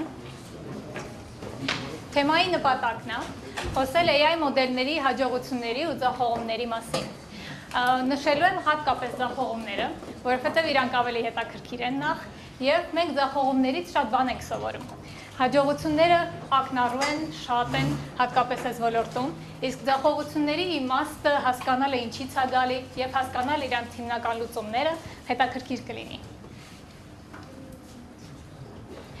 Սկսեմ հաջողություններից։ Չինաստանում face recognition-ի մոդելները օգտագործում են ամենուր։ Իրանց առօրյայում նույնիսկ մարդկանց տուգանում են face recognition-ով, օֆիսներ մտնելուց առաջ գրանցվում են մարդիկ, ովքեր են եկել, որ ժամին, որ շենք են մտնում, եւ այն մակարդակի է հասել Չինաստանի տեխնոլոգիան, որ իրանք սկսել են face recognition անել պանդաների վրա։ Չինաստանում ունեն պանդաների հսկայական դատաբազա, իրանց նկարներով, բոլոր նշված տարիք, գենդեր, եւ հնարավորություն է տալիս face recognition-ը հետևել պոպուլյացիային, տարիքային գենդերային բաշխումներին եւ ընդհանուր աճին։ Բայց այս նույն համակարգում լինում են ձախողումներ։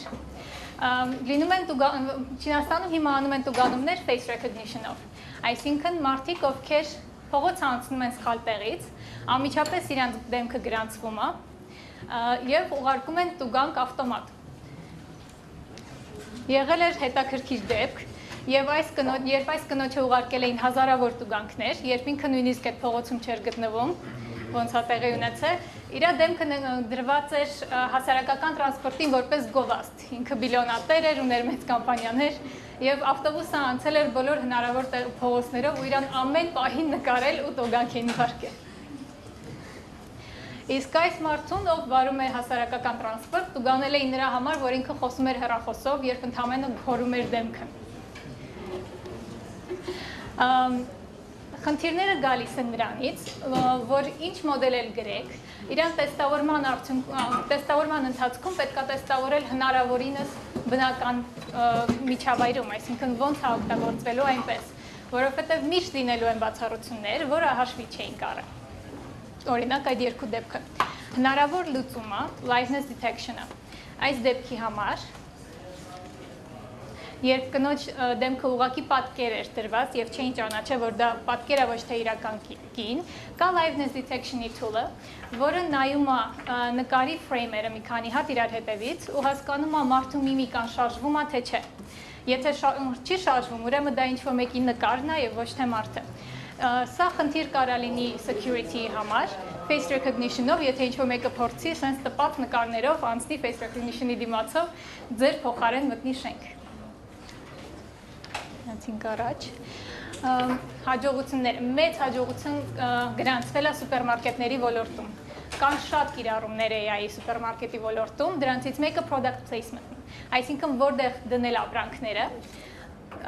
որտեղ դնել ապրանքները սուպերմարկետում, դրանից շատ կախված է ինչքան կառնեն այդ ապրանքներից, բոլորից տրամաբանական է, որ հոթ-դոգը ու կետչուպը պետք է դնել իրար կողք, բայց AI-ը կարող է գտնի ինչ-որ դեպքեր, որը մարդու մտքով չէր անցել, օրինակ տակդիր եւ գարեջուր։ Ամերիկայի Target խանութում հետազոտությունը AI-ը պարզել էր եւ հետագայում հետազոտել էին այդ դեպքը, որ տակդիրը դնելով գարեջրի կողքը ավելի լավ է վաճառվում գարեջուրը։ Հետո հասկացան, որ տակդիրը առնում են տղամարդիկ, հետո նաեւ վերցնում են գարեջուր։ Հնարավոր է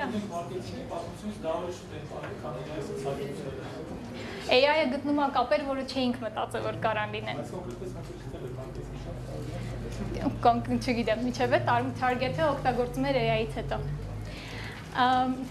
Պրոդուկտի մոնիտորինգի հետ կապված, AI-ը կարող է նայի պոլկաների վրա շարված ապրանքը, հասկանա որտեղ է պետք փոխել, որտեղ է վերջանում։ Հետևում է մարդկանց։ AI մոդելներին հնարավոր է սովորացնել ինչ տեսք ունի, ինչ շարժու ձև ունի, գողություն անող մարդը։ Ու ինքը ինքնուրույն security սիստեմա է, որը հետևում է մարդկանց, որ գողություն չանեն։ Եվ ընդհանուր հնարավոր է լավացնել շրջակա միջավայրը սուպերմարկետում, որովհետև AI-ը կարա հետևի մարդկանց կուտակումներին եւ ինքնուրույն ինչ-որ բաներ փոխի, օրինակ օդի սառեցումը, որտեղ կուտակումները շատ են, օդի սառեցումը շատացնի։ Հետաքրքիր ձախողման դեպքեր եղել, երբ researcher-ների թիմ փորձել էր classification անի գենդերային, այսինքն նկարներից հասկանան նկարում դեմքից կինա թե տղամարդ։ Մարդկանց համար խնդիր չի, հիմնականում, բայց AI մոդելներին սովորացնելու ժամանակ ինչ-որ հետաքրքիր ձախողումներ էին լինում, չէին կարում accuracy-ն, ճշգրտությունը շատ բարձրացնել, հետո սկսեցին վիզուալիզացիա անել, թե ոնց է աշխատում մոդելը, վիզուալիզացիան, այսինքն heat map սարքել, որպեսզի հասկանան, թե որտեղ է նայում մոդելը, երբ փորձում է հասկանա կինա թե տղամարդ նկարում, տեսան, որ նայում է ականջին, հետո տվյալները հետազոտելու հետևանքով հասկացան, որ կանանց նկարները եղել են երկար մազերով հիմնականում, տղամարդկանց կարճ։ Փաստորեն, երբ որ նկարում տեսնում էր ականջ, ասում էր, որ տղամարդ է։ Եթե չէր տեսնում ականջ, ասում էր, որ կին է։ Սենց խնդիրները առաջանում են տվյալների մեջ հաջորդականություն մտցնելու պատճառով։ AI մոդելը աշխատում է հիմնվելով հաջորդականությունների ու բաշխումների վրա։ Այսինքն ինքը ձեր տվյալներում մանա գալու բոլոր հաջորդականությունները, որ կան, նույնիսկ եթե դուք չեք ուզում ինքը այդ հաջորդականությունը գտնի։ տարբերակի cat he, cat she, այսինքն կոշկը կոդ, կարա ինքը։ Եթե մարդը նկարից կարա տարբերակի, կարա նաև AI-ը։ Այո։ Չափսերով, հա երևի։ Չեմ կարա ասեմ ինչին է նայելու։ Բայց եթե մարդը կարա տարբերակի նկարից, կարանք նաև AI-ին սովորացնենք։ Հա, սենց հաջորդականություններ նստնելով տվյալների մեջ, սովորում է AI հաջորդականությունը անմիջապես։ Օրինակ, եթե բոլոր կանանց նկարենք iPhone-ով, իսկ բոլոր տղամարդկանց Android-ով, հետո Android-ով նկարած կնոջը ցույց տանք AI-ին, կասի տղամարդ է, որովհետև սա հստակ հաջորդականություն էր, որ ինքը սովորել էր։ Հա, ու լուծումը տվյալները հասկանալ, տեղյակ լինել ձեր հավաքած տվյալներին կամ ուրիշների հավաքած տվյալներին, եթե օգտագործում եք, տեղյակ լինել բոլոր հաջորդականություններին եւ անել վիզուալիզացիա, որ հասկանանք ինչի վրա է ուշադրություն դարձնում մոդելը, երբ որ սովորում է։ Մեծ հաջողությունների է հասել դրոների միջոցով հետևելը բերքահավաքին։ Այսինքն դրոներով նկարում են ամբողջ դաշտը եւ AI մոդելին կարող են հասկացնեն, որ ինքը որտեղ է բերքահավաքը պատրաստ, որտեղ կան վնասված բաներ, ինչա, որտեղ է պետք ջրել։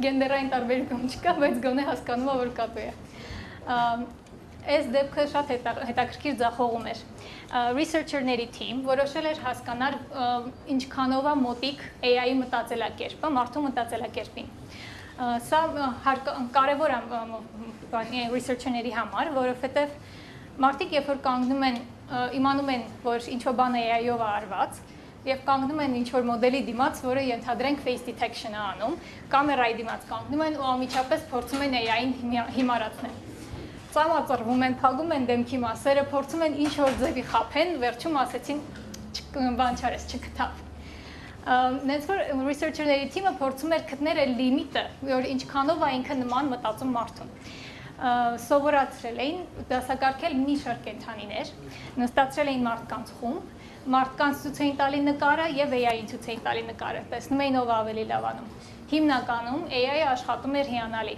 Նույնիսկ եթե շատ մութ էր, շատ մոտեցրած էր նկարը, շատ վատ որակի էր նկարը, մարդկանցից հիմնականում լավ էր հասկանում։ Բայց հետո հասավ այս նկարը, որտեղ ուրվագծով կատու է նկարած, մարդկանց մեծ մասը, լույսը կանջատեք, որ խնդրեմ երևա։ Մարդկանց մեծ մասը խնդիր չուներ ասելու, որ ստեղ կատու է։ Ինձ թվում է բոլորս տեսնում ենք նկարում կատուն, բայց AI-ը նայեց ու ասեց, որ նկարում կա փիղ։ Ինչի փիղ։ Որովհետև կատուի ուրվագծի վրա դրած է փղի կաշի։ Այս խնդիրը գալիս է ենթադրաբար, հիմնականում տեսությունը սա է, որ գալիս է նեյրոնային ցանցի կառուցվածքից։ Առաջին layer-ների ժամանակ նեյրոնային ցանցը սովորում է կետերը, գծերը, ուրվագծերը տարբերել, երկրորդ convolution-ի ժամանակ սովորում է texture։ Այսինքն տեքստուրան իր մոտ ավելի նոր է, ինքը ավելի լավ է հիշում, որ տեքստուրան սենց էր, քան թե ուրվագծերը։ Այս խնդիրները լուծելու համար կան residual connections մոդելներ, որոնք հիշողությունը լավացնում են մոդելի, եւ կա transfer style մոդելը։ Transfer style-ը վերցնում է ձեր օրիգինալ կոնտենտը, օրինակ այս կատուն, իրան տալիս եք որևէ ստիլ եւ էլի AI մոդելը, որը փոխում է տեքստուրան նկարի, ոչ թե ֆիլտր է դնում, այլ փոխում է ամբողջ տեքստուրան, վերջի նկարները ոնց որ հենց նկարած լինեն։ Մեծ հաջողության են հասել manufacturing-ում, գործարաններում օգտագործվող AI մոդելները։ Ապրանքը ստեղծելու ամբողջ ընթացքում դրած են կամերաներ, AI մոդելներին սովորացնում են ինչ տեսք պետք է ունենա ապրանքը, ապրանքի իդեալական տեսքը եւ դեֆեկտիվ տեսքը։ Բոլոր մասնիկներին ճանաչում է AI-ը եւ ամբողջ ընթացքում, որ կառուցվում է ապրանքը, manufacturing-ի լրիվ ընթացքում ինքը հետևում է, որ դեֆեկտիվ մասեր չլինեն։ Ինչը շատ լավացնում էր էֆեկտիվությունը, որովհետև փաթեթավորումից հետո հնարավոր է դեֆեկտիվ մասերը չտեսնենք, իսկ ստեղծման ընթացքում մարդաքանակը եւ cost-ը փորձում էր իջացնել AI մոդելներով։ Ինչքան խոսացի։ Վերջին ձախողումը, որ կներկայացնեմ, սա adversarial attacks կոչված ձախողումն է։ Adversarial attacks-ը իրանից ներկայացնում է հակերսկի գործիք։ Այս AI մոդելը աշխատում է հաջորդականությունների ու բաշխումների գտնելու վրա։ Այսինքն, երբ որ իրան տալիս ենք պանդայի նկար, ինքը տեսնում է մատրիցա։ Եվ մատրիցայի մեջ փորձում է հասկանալ բաշխումը։ Եթե մենք այս նկարին ավելացնենք ինչ-որ փոքր աղմուկ, noise, որը կարող է փոխի մեր նկարի բաշխումը, մենք կարող ենք AI մոդելին հիմարացնենք ու ինքը ասում է, որ պանդան ինչ-որ գիբն է սրանից հետո։ Սա թվում է, թե մեծ խնդիր չի ու առօրյա կյանքում չի հանդիպելու, բայց կան լինեն հակերներ, որ փորձեն ձեր մոդելը ջարդեն, ավելացնեն նկարներին ինչ-որ աղմուկ եւ վերջացավ, չի աշխատում մոդելը։ Սա security-ի խնդիր կարա լինի, որովհետև object detection-ի մոդելի ժամանակ հայտնաբերել էին, որ եթե ինչ-որ գունավոր պատկեր է լինում, որը բաշխումը շեղում է նկարի մեջ, այդ օբյեկտը այլևս չի ճանաչում նկարը, AI-ը, որովհետև ամբողջ բաշխումը փոխվել է դրանից։ Փաստորեն ինչ-որ մեկը գույնավոր պայուսակով կարա անցնի ձեր face recognition-ի կողքով ու երբեք չգրանցվի, որ ինքը այնտեղ եղել է։ Հայտնաբերել էին սենց պատկերներ, որոնք փոխում են ամբողջ նկարի բաշխումը։ Պարտադիր չի ինքը լինի օբյեկտի վրա, ընդհանրապես պետք է որ ինքը լինի նկարում ինչ-որ տեղ եւ վերջը չի աշխատում։ Եվ researcher-ների team հետազոտել էին heatmap-ով, հիշում եք heatmap-ը կարամ գնամ heatmap-ին։ Այ, շատ հեռու էր։ Լավ, heatmap-ը հիշում եք ինձ թվում է, որ նայում էր որտեղ է նայում կոնկրետ մոդելը, երբ որ classification-ը անում։ Ջերմային քարտեզ է։ Heatmap-ի միջոցով հայտնաբերել էին, որ կա կոնկրետ պիքսելներ նկարի մեջ, որ եթե այդ պիքսելը հեռացնենք, բաշխումը փոխվում է այնքան, որ մոդելը չի ճանաչում։ Ստեղ, եթե տեսնում եք, նկարված է պիքսելը ստեղ է հեռացվեց կլորակի մեջ։ Տեսեք։ Ինչ։ Okay.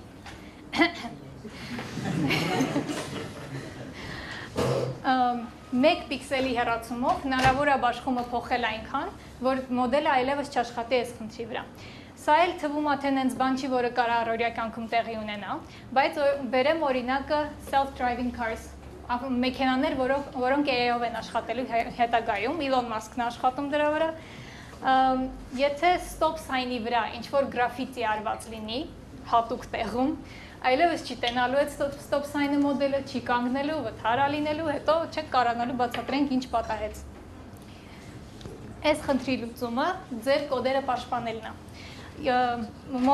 Այս հակերսկիատականները մոդելին սպეციფիկ են։ Նույնիսկ այս նկարները գեներացված ամեն մոդելի վրա չի, որ աշխատում են։ Նենց որ եթե մարդիկ չգիտեն դուք ինչ մոդել եք օգտագործել, նրանք չեն կարող ջարդեն ձեր մոդելը։ Եվ մյուս հնարավոր դեպքը դա train for attacks, այսինքն ձեր մոդելին սովորացնեք, որ սենց բան հնարավոր է։ Ձեր նկարների մեջ լինեն այս ձևի բաշխումնով ինչ-որ նկարներ, որ ինքը սովորի, որ սա նորմալ է, որ միևնույնն է կարանա ճանաչի։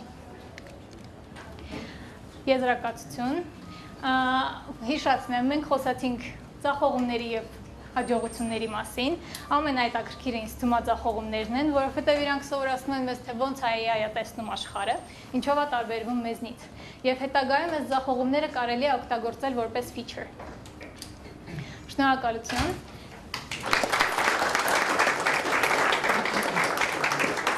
Մեր սլայդերը կարաք ներբեռնեք smartclick.ai/presentations։ Լսում եմ ձեր հարցերը։ Այո։ Դուք ասացիք, որ տարբեր մոդելների տարբեր թուրքողներ են, ասենք ինչքանով դա ծանրաբեռնող կլինի hardware-ի վրա, նույն process-ի համար 3 կամ ավելի տարբեր մոդելներ օգտագործել միաժամանակ եւ տեսնել իրենց ոնց որ cross reference-ը։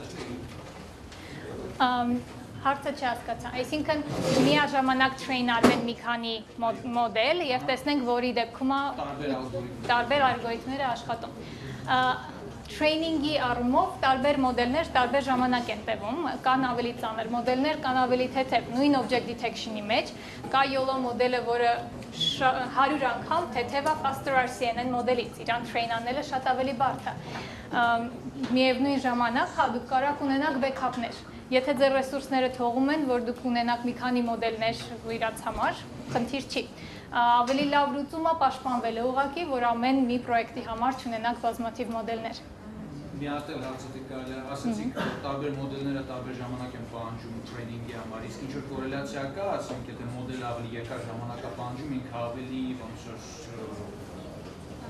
reliable է։ Ճշգրտության մասին եք, հա։ Հարցը հնչեց կորելացիա կա մոդելի երկար train անելու եւ իր ճշգրտության հետ։ Սա կախված է դատայից։ Մոդելի երկար train անելը կախված է նաեւ դատայից ավելի շուտ, ոչ թե միայն մոդելի դժվարությունից, եթե դատան դժվար է, training-ը դժվար է։ Իսկ մոդելի ճշգրտությունը ավելի շատ կախված է արագությունից։ Կան մոդելներ, որ աշխատում են real time, իրանց արագությունը ավելի քիչ է, քան այն մոդելները, որ մի 5 րոպե մտածում է մի նկարի մասին։ Ավելի շատ կախված է արագությունից։ Միջև quantum computing չմտնի, այս իրականություն չդառնա, այս բոլոր մոդելները, հատկապես real time ալգորիթմները, այդպես թերի կլինեն, այդպես շատ մեծ ուշացումով եւ այդ կոդերը, սխալները եւ այլն ամբողջ այդ failure-ները իրանց ցույց կտան։ Հարցը հնչեց, եթե միջև quantum computing չմտնի, հնարավոր է, որ AI-ը աշխատի այնքան արդյունավետ, ոնց որ դրանից հետո, այս պահին կան հիանալի արդյունքներ։ Նենց որ արդեն կիրառվում են շատ մեծ ոլորտներում, որոնք մի մասը նշեցի, եւ իրականում real time օրինակ object detection-ի մոդելներ կան եւ կիրառվում են հիմա, որոնք աշխատում են շատ լավ։ Ես համոզված եմ quantum computing-ը մեզ շատ մեծ հնարավորություններ կտա։ Եվ դրանից հետո միանշանակ կլավանա AI ոլորտը, բայց այս պահին ինքը արդեն լավ է աշխատում։ Շատ ձախողումներ ասեցի, չմտածեք վատ է աշխատում AI-ը։ Մեծ հաջողությունների է հասել։ Այո։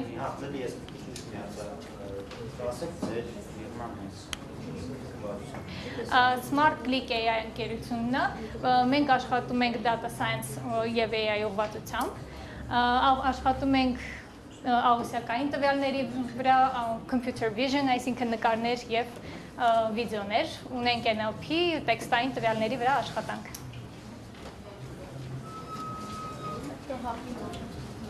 Այո։ Այդ որ նախորդ սլայդում կար train for attacks, մենք կարող ենք train անել նախորդ հիպոթետիկ աթակների վերաբերյալ մասին, թե պիտի սպասենք աթակների նոր կոնկրետ աթակի համար train անենք։ Հարցը հնչեց, կարանք train անենք մինչև attack-ը, թե պետք է սպասենք լինի։ Ինձ թվում է երկուսն էլ։ Մինչև attack-ը կախված ձեր մոդելից, կախված թե ինչ արդյունք եք փորձում ստանալ, եւ որտեղ է կիրառվելու ինքը իրական կյանքում, միանշանակ կարաք մտածեք դեպքեր, ոնց կարան հիմարացնել մոդելին։ Face recognition-ը շատ գունավոր պայուսակ։ Self-driving car գրաֆիտի նշանի վրա դրանք մի բաներ են, որին կարանք մտածենք, բայց իհարկե attack անելուց հետո խրախուսում է train անել։ Հարցեր։ Իսկ ինչ է կարծում AGI երբ կհայտնվի դրանա իրականություն, այսինքն բավական է մի հոգի աշխարհում այնպիսի ծրագիր գրի, ալգորիթմ, որը ոչ մի սխալ մեջ չկա, նա միանգամից կարա դառնա AGI-ի, այսպես ասած, հեղինակ AGI-ը կբացեք։ Artificial General Intelligence, որը ոչ թե ասած նայել, այսպես հիմա։ Հասկացա։ Հարցը հնչեց, կներեք հարցը մոռացա։ Հարցը, եթե գտնվեց աշխարհում մեկ ծրագրավորող, որ մի հատ սովորական AI ծրագիր գրեց, բայց անսխալ կոդ, որի մեջ սխալ չլինի։ Բացում այդ մարդը գտա առաջի տեխնացուն, որը կարա ստեղծի AGI ալգորիթմ, Artificial General Intelligence, չէ՞, որը ամբողջ կարա։ Հիպոթետիկ հնարավոր է։ Կարող երբ դա կարող է լինի, երբ դա։ Օ, եկեք Google-ին։ Ինչքանով մոտ, չէ, ինչքանով լավ կարող է էքստրակտ անել։ Մի քիչ ար մարմասն էլի։ Ուրեմն վոկալ մենք դատասեթում ունենք վոկալը առանձին ու երգը առանձին։ Այսինքն ինքը label, այսինքն տարբեր channel-ներով են գալի դատասեթում, վոկալ առանձին է ձայնագրած, հա։ Չէ, ինքը մի հատ ունի mix, հա, mixture-ը, դատասեթում կոնկրետ։ Ու ունի վոկալը առանձին ձայնագրած։ Ու mixture-ը մենք մոդելով անցկացնելու ստանում ենք մեր վոկալը ու համեմատում ենք իրական վոկալը։ Ինքը ունի նաև ինչ-որ դրամ, բաս ու այլ։ Եվ երկրորդ հարցը փորձել եք, ասենք, երաժշտության ստիլից կախված այդ բանը, խորերը հաշվել, ասենք, այնքան ջազի դեպքում մի ձև աշխատում, ռոքի դեպքում այլ է։ Կանոն ստորերի հաշվելը մեզ տարիներ օր կուպիլի սարկաների վրա, համար մենք ուղղակի մեր ստորերը կապնենք, ու այդ հետագա ռեսիչ մեջ կարանք ամկել ուղղակի։ Հիմա ուղղակի այս լսելուց կհասկանաք էլի, թե որ երկերի վրա լավ աշխատում, իդեալական իմով, որ երկերի վրա այդ սկորերը կասեք, մեծը լավ է, մեծը վատ է։ Մեծը լավ է։ Ինչքան մեծ ենք։ Ինչ է այդ սկորը ցույց տալիս։ Ինչ է։ 7 ինչ է նշանակում։ Մաքսիմում մինիմում բաում է։ Մաքսիմում օրակները, ուրեմն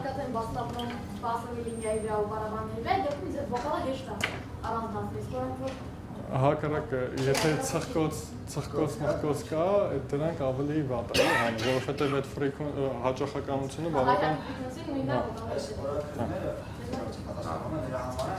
որպես ապրոբաունդը մենք ստեղծում, որ դրանց շահանան գերազանցել։ Այս օրակը, բայց օրակը true։ Հա, բայց թիվա չէ, իրենից ներկայացնում։ Հա, ինքը այդ մոդելներին չեն կարող էլի հասնել։ Հարցերը գիժաճում անկոր հասնել։ Երբ հարցերը որտեղ կարաս կնաս մասկերի distribution-ի։ Հեսա նա վերջում, հա, վերջում։ Այս օրինակներն են, էլի։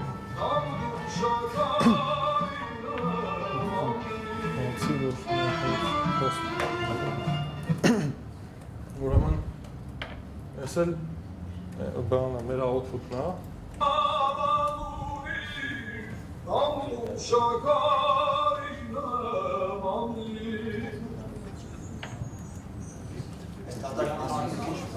Ինչ է կարանցնասում մյուզիկում ավելի լավ էր։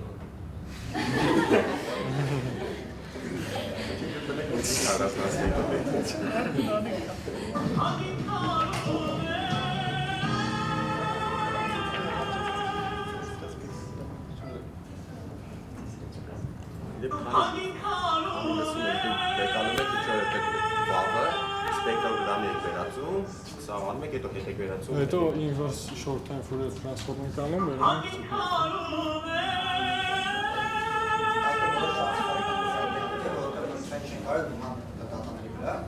ու նաև մենք ուզեցինք ոչ թե լավ օրինակներ դնենք մենակ, համեր վալտերը, որ տեսնենք որտեղ այն կթերանում։ Դրա համար բազան դասական դեպքում կթերանա միասին։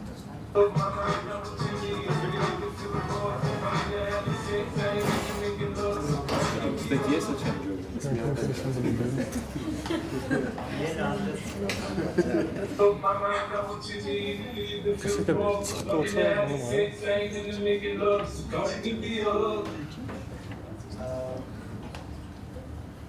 Training material. How is that training Շամային մոտավորապես 400-500 րոպե էլի։ Իսկ ինչով այդ short time-ը հաստատել ստարտել։ Այդ վերջն էլի։ Քանի լսում եք ասեմ։ Հաճ։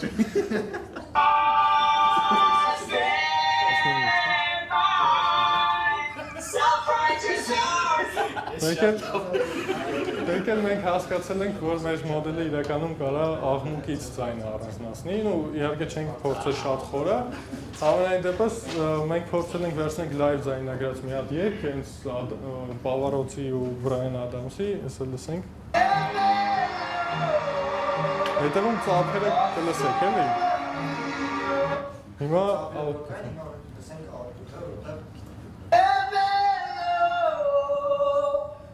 Oh,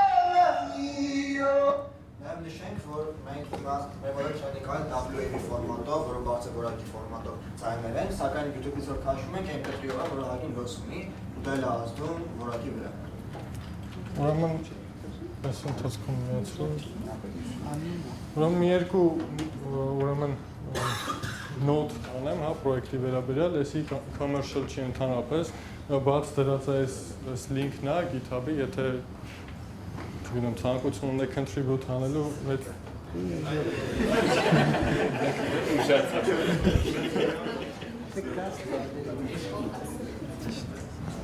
լավ քանի միացրին ենք էսի բանը։ Սպասի չէ, նույնը։ Սպասի էսի ռանտանք։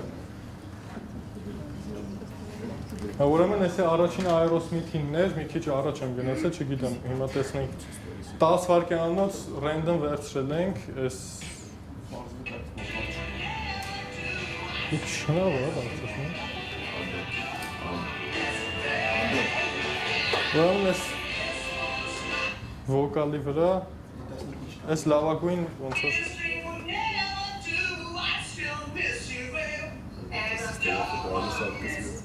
Ես ensemble մեթոդն է լավագույն, ես թվում է, չգիտեմ, բացը չի։ Մյուս երկի այդ սկիզբը կհիշացնենք, ով էր երգում։ Հայկական երկեր։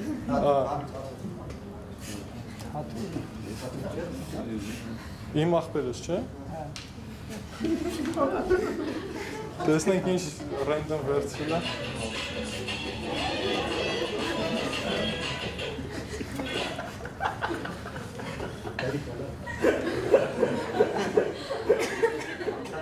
Ընթացքում կարող հարցեր տակ, որտեղ մի քիչ, 10 վայրկյան, 15 վայրկյան կտրել է։ Food and fast-ից ինչու է տարբեր։ Հա, ինքը ոնց որ ինչ-որ փոքր հատվածներ է վերցնում, այսինքն Fourier transform-ը բոլոր այդ ամբողջ սիգնալի վրա է, չէ, հաշվում։ Իսկ short time Fourier transform-ը ինքը փոքր window-ներ է վերցնում ու դրա վրա է էլի հաշվում։ Այդ տարբերությունը։ Ուրեմն հա, spectrogram-ը Ինչը։ Report-ը չէ, հենց կոնկրետ այդ MUSDB-ի վրա է, էլի առած։ Հա։ Ուրեմն է spectrogramն է վոկալի ու այս թե սկզբնական spectrogramը ինչ տեսք ուներ ու այն էլ ինչը որ մեր մոդելն է, էլի output-ը։ Այս նկարը մեր output-ն է։ Հա, հաշկա։ Ուրեմն այս էլ այդ իմ ախպերեսի հատված։ Տխուր է, չէ։ Երկով ավել լավ։ Աստիքոր չի եկեց, երև որ շիման չէ փող։ Սիստեմը կդավնի երկրոտ տրեքի մատի կտներ։ Չեմ իշում ես ամար։ Սիստեմը դրան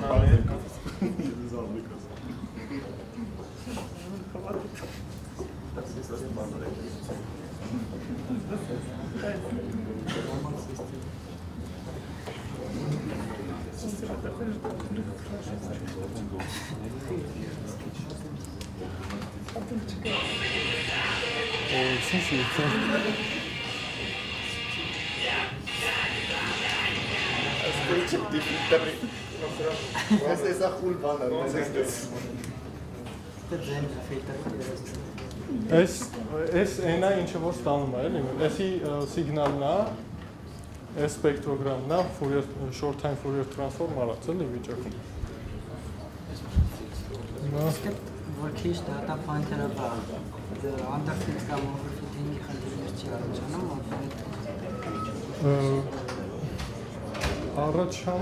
առաջանում է։ Underfit-ը թե overfit-ը, բայց այնքան մեծ չի network-ը, որ չկանա։ Հա,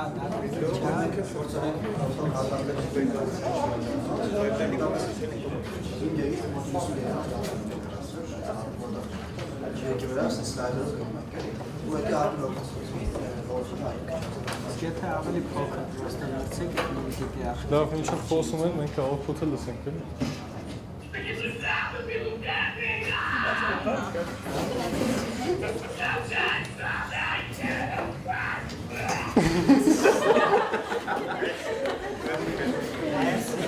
Ahora es que yo no entiendo que no te echan.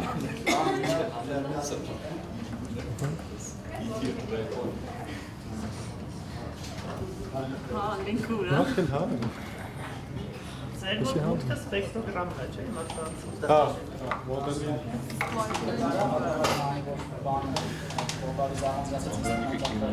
Հա, տենց պրոստը պետք է թրեյն անենք, էլի։ Մենք վոկալի վրա ենք։ Ջին անենք ուղղակի մասկաների, մասկան ոնց որ մեկից անենք մասկան, ուտես բազմապատիկ է, բայց ոնց ասացիքները զրոյից մեկի ինչի ու աշխատես, բայց իդեալական չի, թրեյն անենք ավելի լավ։ Իսկ GitHub-ում մոդել է կա, ու թրեյն արած չէ, չկա Էսա։ Այս լինքն է։ Հա, Մեջենաս մոդելը դարավույնի ողում դերեկավ Trainers expected. Չեմ մագասի 2-4 մեգաբայթ է ու Կարանք։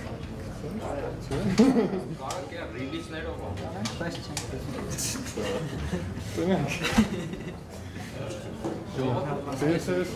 Ուրի բեզլայնից ինչքանով է լավ սա աշխատում, որտեղ երևի ուրի տրանսֆորմով էլ կարակ չէ կարող առանձնացնել։ Ուրի տրանսֆորմով parse baseline կա։ Ուրեմն ինչպես որ լուծում են ամենալավ աշխատողներից էին PCA-ը ու independent component analysis-ը, որոնք ուղղակի փորձում են այդ matrix single value processing էին, բայց machine learning-ի բոլոր բաները շատ անգամ ավելի լավ են աշխատում, քան թվերի մեջ չեմ հիշում, բայց շատ լավ է արդյունքը։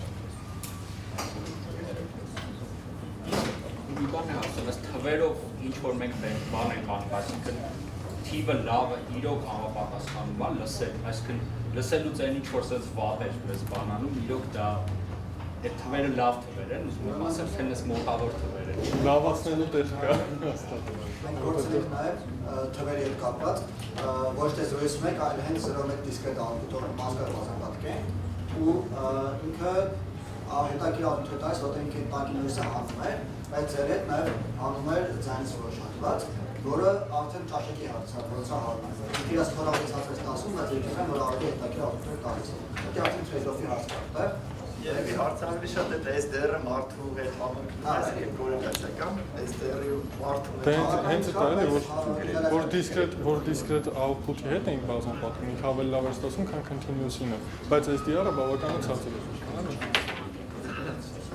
Ժողովուրդ, իսկ այս pipeline-ը ինչքան է տևում ժամանակի տեսանկյունից։ Երևի մի 2 օր Train, մի վարքան training-ը, թե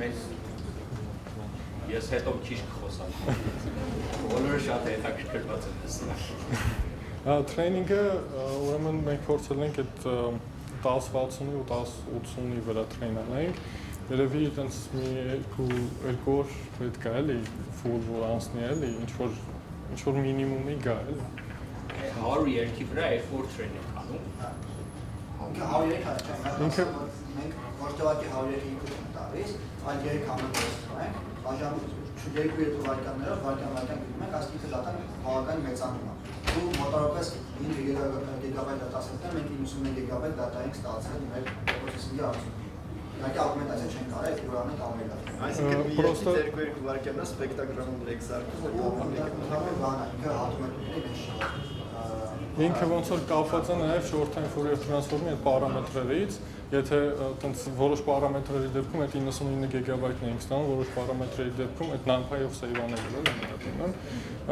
որոշ դեպքերում 33 կամ հնարավոր է ավելի քիչ տան, բայց իհարկե ինչքան մեծ լինի, ինչքան ինֆորմատիվ լինի դատան, այնքան ավելի լավ արդյունք կստացվի։ Մերսի։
կրում գրպանից։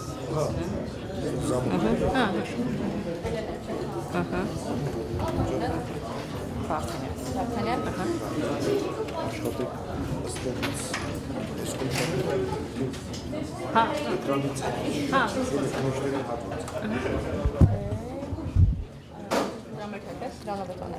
Հա, բայց բացացա այդ Google Drive-ը։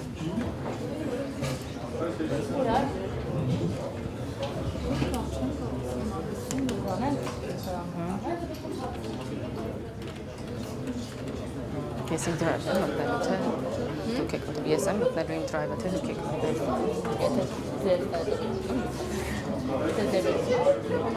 Okay, ինձ թվում էր, լավ, ես մտենք Չէ,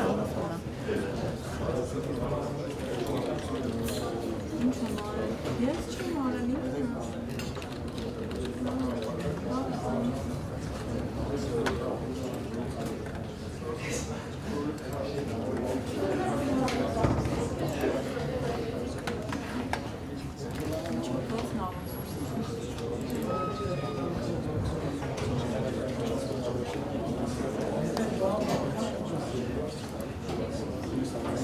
Մեկը հասանով։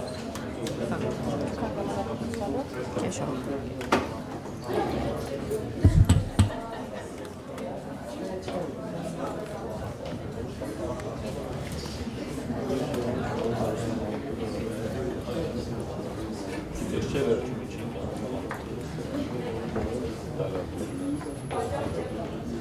Machine learning-ով նախմատիկ կապակցություն։ Այս լույսը ժողովուրդ որտեղ է, հա? Դեից ասենց, հա? Ես ընտրեցի ուղղակի, որ այս մեկ անջատային, որ նորմաները կան։ Ոնց որ հարմ։ Հա։ Բարև ձեզ, ես Էլենն եմ ու ես այսօր կփորձեմ հնարավորինս հեշտ պատմեմ նեյրոնային ցանցերում բայեսյան մեթոդներից ու իրանց կիրառություններից։ Չգիտեմ ում մոտ ոնց, բայց իմ կյանքում, իմ որոշումներում շատ մեծ մաս են կազմում անորոշությունն ու պատահականությունը ու մեքենայական ուսուցումը լինելով կիրառական գիտություն, ինքը իր մեջ ներառում է իրան հատուկ ինչ-որ անորոշ կամ ստոխաստիկ էլեմենտներ։ Սովորաբար մեքենայական ուսուցման ալգորիթմները ենթադրում են, որ իրական կյանքից եկած տվյալները ինչ-որ օրինաչափության են հետևում, ու մեր խնդիրն է այդ օրինաչափությունը գտնելը։ Այս վերջերս մեքենայական ուսուցման ու մանավանդ խորը ուսուցման կամ deep learning-ի մոդելները շատ մեծ ուշադրություն են գրավել, որովհետև իրանք համարվում են շատ բարձր ճշտության ունիվերսալ մոտարկողներ ու բացի դրանից մի քանի այլ առավելություն ունեն, շատ պարզ են, մի քիչ չակերտավոր պարզ ասեմ, ու մոդուլյար ու նաև ունեն իրանց համար ստեղծված շատ ընդլայնելի ու հաշվարկային առումով արդյունավետ software ու hardware գործիքներ։ Ու դե բնականաբար ավելորդ է նշել, որ շատ իրական կյանքի խնդիրներում լավ գործածություն ունեն։ Բայց չնայած նրան, որ հենց deep learning-ի մոդելները մնացած մեքենայական ուսուցման մոդելների համեմատ անհամեմատ առավելություն ունեն, իրանք մի քանի շատ մեծ խնդիր ունեն, որոնք հնարավոր չի անտեսել, շատ կախված են ծավալուն տվյալներից կամ big data-ից, նաև ահավոր հեշտ խաբվում են ադվերսարիալ օրինակներով, եթե մարդիկ կան, ովքեր չգիտեն ադվերսարիալ օրինակները որոնք են, մոտավոր ինտուիտիվ ասեմ, այն օրինակներն են, որոնք արհեստականորեն հենց ստեղծված են ցանցերին խաբելու համար, այսինքն ուղղակի ստուգելու համար, թե ինչքանով է ցանցը կարողանում մի քիչ տվյալը փոխած ժամանակ հասկանա մեկը, օրինակ կլասը։ Բացի սրանից ցանցերը, սովորական ցանցերը, կլասիկ ցանցերը չունեն անորոշություն ցույց տալու ինչ-որ մեթոդ, ու այս ամենի արդյունքում ստացվում որ իրենք այդքան էլ թափանցիկ չեն ու մի քիչ դժվար է իրանց վստահելը։ Կիրառական այնպիսի գիտություններում, այնպիսի ոլորտներում, ինչպիսին են օրինակ կենսաինֆորմատիկան կամ բժշկությունը, տվյալները շատ խնդիրներում շատ քիչ են իսկ որոշումները, որոնք պետք է կայացվեն, շատ մեծ կարևորության։ Եկեք մի օրինակ նայենք, այստեղ պատկերված է մի քանի ռենտգենի նկար, որտեղից պետք է ուղղակի հասկանալ դիագնոզը։ Ինձ թվում է բնական է, որ բացի դիագնոզից նաև շատ օգտակար կլիներ օգտագործողի համար իմանալ, թե ինչքանով է վստահ ցանցի իր գուշակումների մեջ։ Մի հատ ուրիշ օրինակ, այս վերջերս շատ լայն տարածում ստացած ինքնավար մեքենաները, բացի նրանից, որ իրանք էլ ոնց որ կենսաինֆորմատիկան կամ բժշկությունը ուղիղ կապ ունեն մարդու կյանքի հետ, ու էլի այս դեպքում էլ օրինակ ինչ-որ հարցերում անվստահ լինելու դեպքում հնարավոր է ինչ-որ ուրիշ տեսակի որոշումներ կայացնել։ Մի քիչ ավելի անշահ օրինակ վերեմ, չնայած չգիտեմ ինչքանով անշահ, բայց օրինակ պատկերացրեք ուզում եք այս մեկը, հա։ Եթե օրինակ պատկերացրեք ուզում եք բիթքոյնը առնեք ինչ-որ ժամանակ հետո թանկով ծախելու նպատակով, շատ մեծ ռիսկ է էլի բնականաբար իր մեջ ներառում ու լավ կլիներ, որ այդ ռեկուրենտ ցանցը օրինակ բացի ասելուց հա բարձրանալու է գինը կամ չեիչնելու է, նաև տալ ինչ-որ վստահություն։ Մեկ էլ էլի վերադառնալով այն ադվերսալիալ օրինակներին, եկեք տեսնենք, որ այս երկու քառակուսիների ձախի քալմներում պատկերված են նկարները, որտեղ ճիշտ է ցանցը գուշակել, բայց շատ փոքր աղմուկ ավելացնելով այդ նկարին, բոլոր նկարները չգիտես ինչի դառել են ջայլամ ու կարող տեսնեք, որ այս օրինակներում թեկուզ մարդու աչքը հնարավոր չէ էլի տարբերի, ասենք, այս ձախի ու աչքի նկարները, բայց ցանցը շատ հեշտ խախվում է այս դեպքերում։ Մեկ էլ մի բան, որ սլայդերում չեմ ներառել, բայց կուզեի նշեի, այն է, որ իրականում ոչ վստահ լինելը ցանցի համար հեշտ չի, որովհետև օրինակ ակտիվ ուսուցման մեջ կամ active learning-ում, որի նպատակը հենց ինտերակտիվ սովորելն է, ոչ թե սովորականի պես ամբողջ տվյալները ունենում ենք նախորոք, այլ ընթացքում ինչքան որ պետք է, ինչ տվյալ որ պետք է, հենց մոդելը ինքը պահանջում է label անողից, ու այս դեպքում որ մոդելը հասկանա ինչի վրա է ինքը ոչ թե ուղղակի սխալվում, այլ անվստահ, թեկուզ ճիշտ, դա տրամադրողը ավելի ճիշտ, ավելի խելոք ձևով հնարավորություն կունենա տվյալները label-ավորի։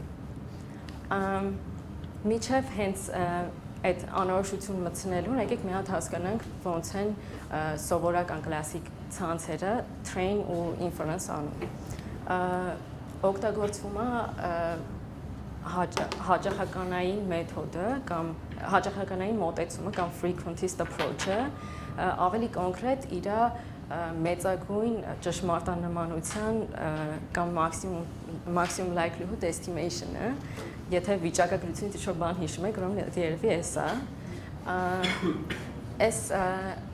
Այս դեպքում ցանցը փորձում է մաքսիմիզացնի n պարամետրերի հավանականությունը, p data given w-ն likelihood distribution-ը կոչվում, որը ուղղակի ցույց է տալիս, թե ինչքանով է համապատասխանում այս պարամետրերի սեթը մեր դատային, տված դատային։ Ոնց որ երևում է արդեն իր անունից, այս մեթոդը ուղղակի տալիս է մաքսիմում բաշխման, այսինքն ոչ մի ուրիշ ինֆորմացիա չի տալիս, մենք ուղղակի կետային արժեքներ ունենք։ Ու իր նպատակը իրան հենց դարձնում է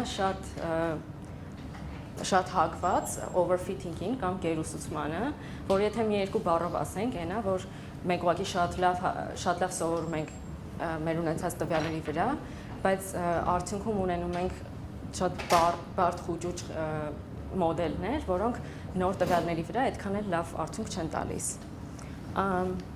Միջև հենց Բայեսյան մոտեցմանը անցնելը մի հատ վերհիշենք Բայեսի թեորեմը, եկեք աչից գանք, ստեղ ամենակարևոր կենտրոնային մասը այն է, որ մենք մտցնում ենք priori գաղափար, այսինքն ենթադրում ենք, որ ինչ-որ նախնական գիտելիքներ ունենք արդեն մեր ցանցի պարամետրերի հետ կապված։ Ունենալով այդ prior-ը ու նաև այն մի քիչ առաջ ասածած likelihood-ը ու նաև հայտարարում ունենալով նորմալիզացիան կամ մարգինալ բաշխումը, որ ուղղակի ցույց է տալիս դատայի բաշխումը բոլոր հնարավոր պարամետրերի տակ այս ամեն ինչը ունենալով մենք ստանում ենք posterior բաշխումը պարամետրերի ունենալով արդեն դատան։ Այսինքն սկզբում ենթադրություն ենք անում, հետո տեսնում ենք ու արդեն ունենում ենք բաշխումը նոր։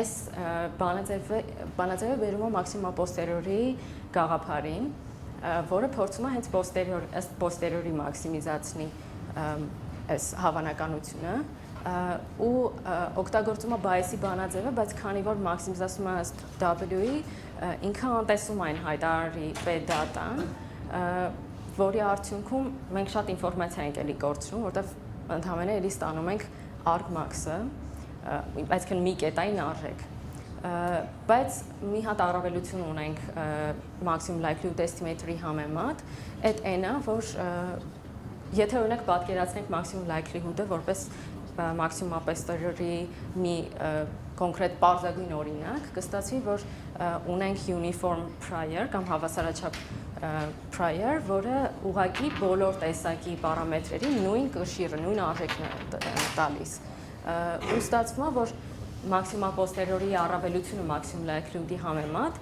ավելի ինֆորմատիվ prior-ն է։ Ավելի ինֆորմատիվ prior ունենալով մի արեք է։ Հա, չերևում։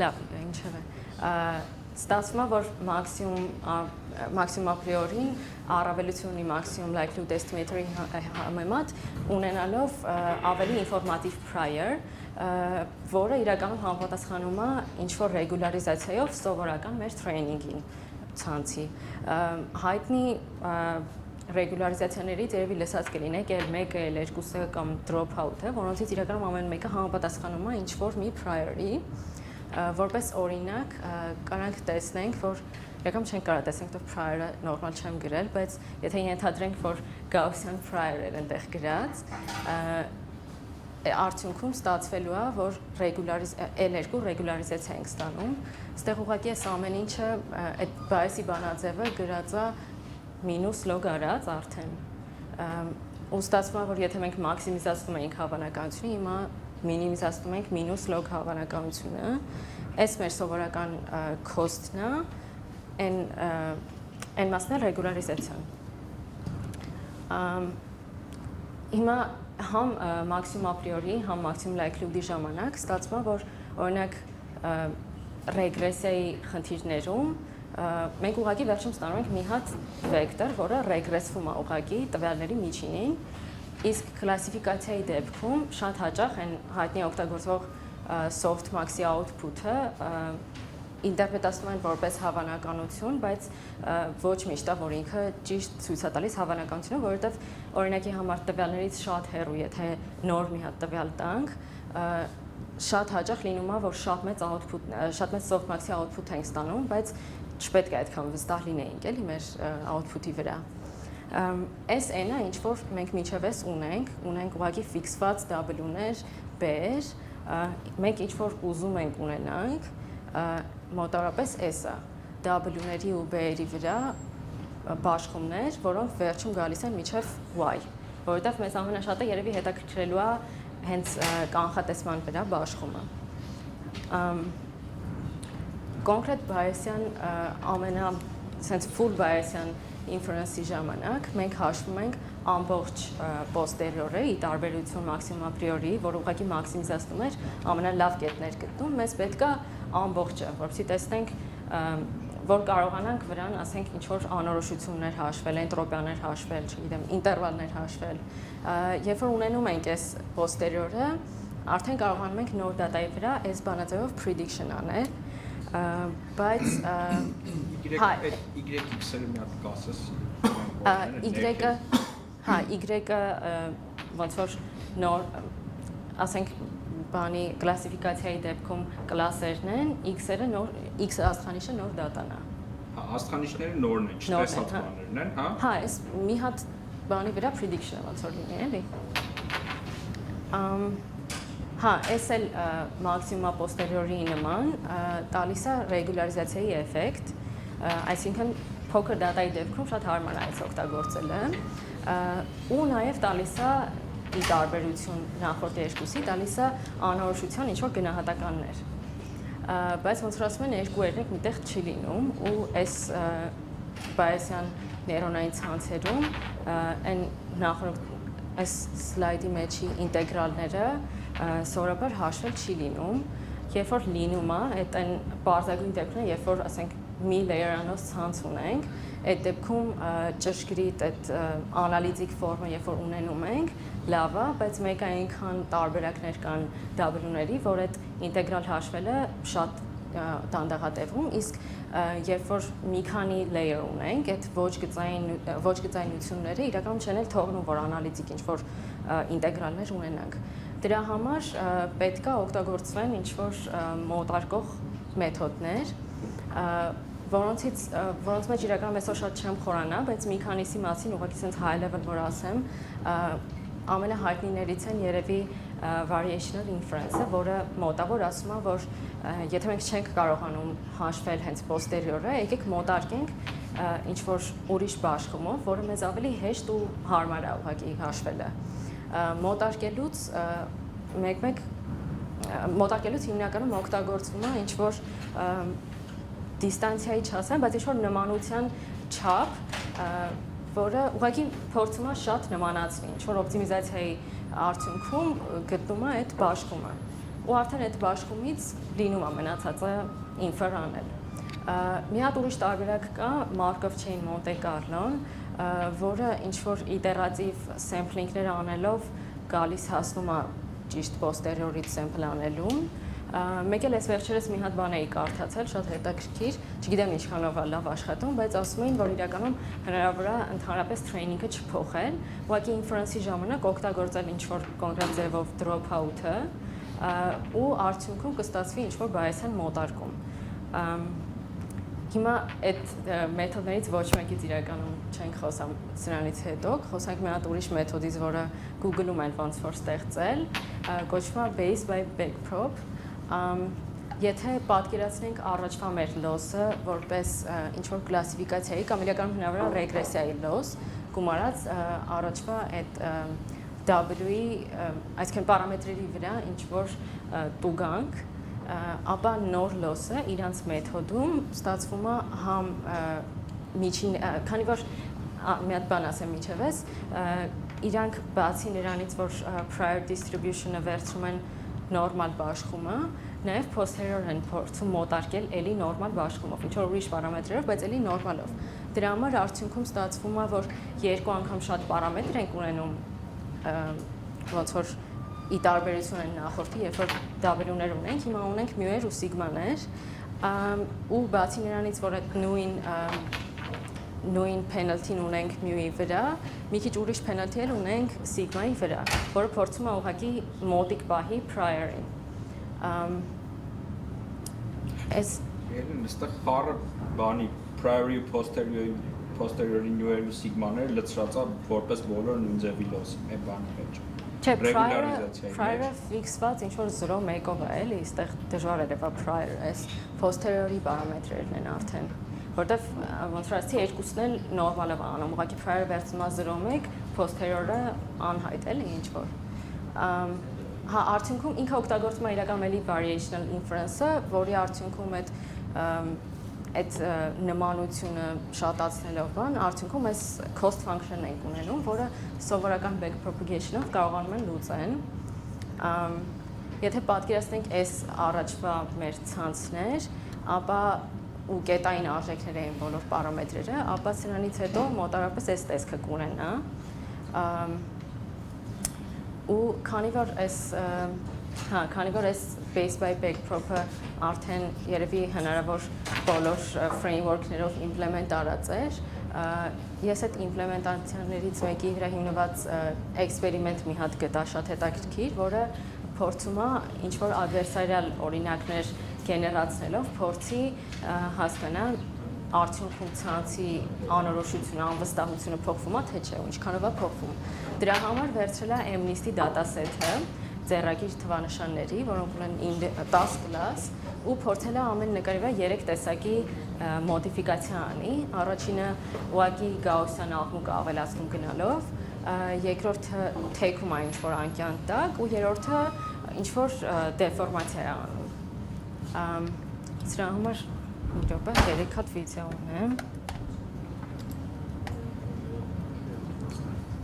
Այս նկարների կողքը, եթե տեսնեք, sense border-ներով ինչ-որ մուկ ու բաց գույներ կան, ինչքան բաց է, այդքան անորոշ է, այդքան անվստահ է ու ոնց որ երևում է էնտրոպիան էլ գնալով մեծանում է։ Ու դա գծային չի մեծանում կամ անընդհատ չի մեծանում, բայց հիմնականում մեծանում է։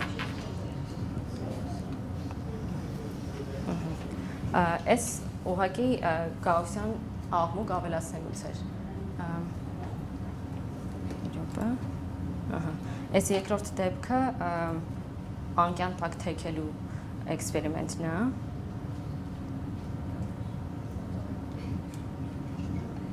Մի քիչ շատ նենց չի, որ բոլոր դեպքերում է, որ անվստահ է, ինչ-որ դեպքերում երևի նմանացնում է ինչ-որ իր ծանոթ դատայի, բայց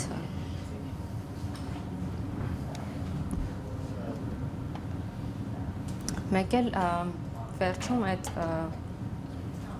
դեֆորմացնելու էքսպերիմենտը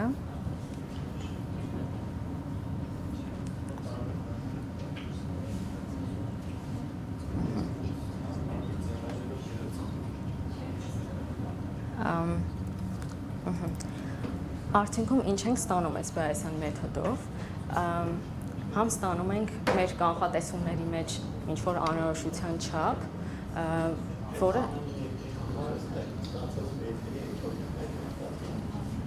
մի հատ էլ կհարցնես։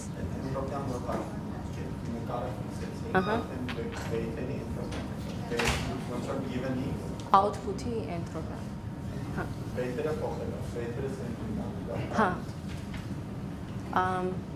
Հա, արդյունքում ստանում ենք մեր output-ների, մեր կանխատեսումների մեջ անորոշության ինչ-որ չափ, որը լավ է այն պատճառով, որ ստանում ենք մոդելներ, խելացի մոդելներ, որոնք գիտեն, երբ որ իրենք չգիտեն ինչ-որ մի բան։ Ու բացի դրանից ունենում ենք ավտոմատ overfitting-ի հարցն ենք լուծում ու փոքր դատայի դեպքում խնդիր չենք ունենում, բայց բացի դրանից անձամբ իմ մոտ ինչ-որ հարցեր առաջացել, բացի posterior-ը գնահատելուց, բացի output-ը ստանալուց, այդ posterior-ները, ինչ-որ weight-երի, մեզ ինչ-որ տեղ պետք գալիս են առանձին հենց այդ posterior-ները, ոչ թե prediction անելուց։ Ու այս հարցի շուրջ շատ երկար մտածեցի, մինչև հենց երեք ոնց որ գտա պատասխանը, օգտագործվում է model pruning-ում։ Model pruning-ը, եթե էլի կարճ մի երկու բառով ասեմ, եթե պատկերացնենք օրինակ ծառերի դեպքում, decision tree-երի դեպքում,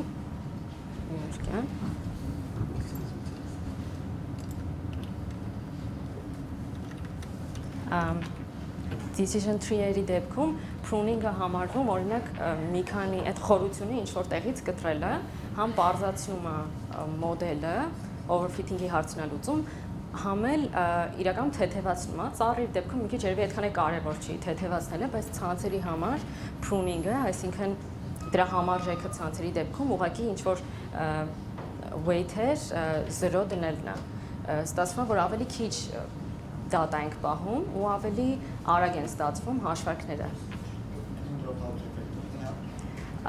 Չէ, dropout-ը տեստի ժամանակ, ոնց որ dropout-ը մենակ training-ի ժամանակ ենք դնում, տեստի ժամանակ անջատում ենք ու ինչ-որ ուրիշ պարամետրով դաժե բազմապատկում ենք, բայց այս դեպքում ես ասում եմ, որ ընդհանրապես ուղղակի մոռանանք էլի այս weight-երի մասին, inference-ը անենք հենց թեթևացրած, կոպիտ ասած, այդ ցանցի վրա։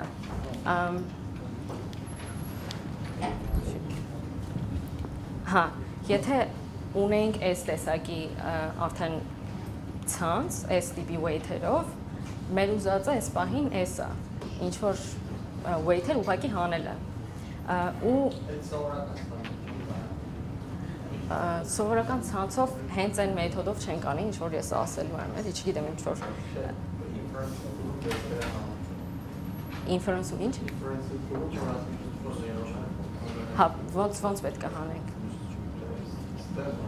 Հա, սա այդ եմ ասեմ։ Ուրեմն ստեղ եթե մի հատ միջև այդ պատկերացնենք ուղղակի երկու հատ distribution, երկու հատ weight-երի posterior distribution ունենք, likelihood կանվանենք, ինչ որ կետում likelihood կանվանենք, այս բաշխման արժեքը կոնկրետ այդ կետում։ Այսինքն կարանք կետի համար likelihood ունենանք, հավանականություն չէ likelihood։ Ու կարանք համեմատենք երկու, ասենք իրար հետ կարանք համեմատենք երկու weight-եր, որ մեկն է ավելի likely որ կլինի 0, որ մեկն է քիչ likely։ Կոնկրետ այս դեպքում այս տագինը ավելի likely է որ կլինի, ավելի հավանական չասեմ, հենց likely է որ 0 կլինի, դրա համար եթե որոշենք ինչ որ մեկը 0 դնենք, հենց տագինը կանենք ու էլի ինչ որ էքսպերիմենտների արդյունքում վերցրեն 3 հատ դատասետ, առաջինը M-list-ն է ու այս աչի գրաֆիկը ցույց է տալիս հենց գնալով ցույց է տալիս թե քանի տոկոսն են այդ մեթոդով ամենալայքլին որ 0 կլինի, այդ տենց հերթականությամբ drop են անում ու տեսնում են որ մոտավորապես 10% weight-եր թողնելով validation-ի accuracy-ն դեռ հաստատուն է մնում։ Ու նույն էքսպերիմենտը արել են CIFAR 10-ի վրա ու EKG-ի short time series data-ի վրա։ Այստեղ դաժե մի քիչ ավելի քանի որ քիչ է data-ն, 500 օրինակ է, եթե չեմ սխալվում, իրականում ավելի հեշտ է լինում նկարագրելը, դրա համար ավելի շատ weight-եր են կարող drop անեն, քան 10%-ը, բայց ուղղակի այստեղ նկարած է 10%-ը։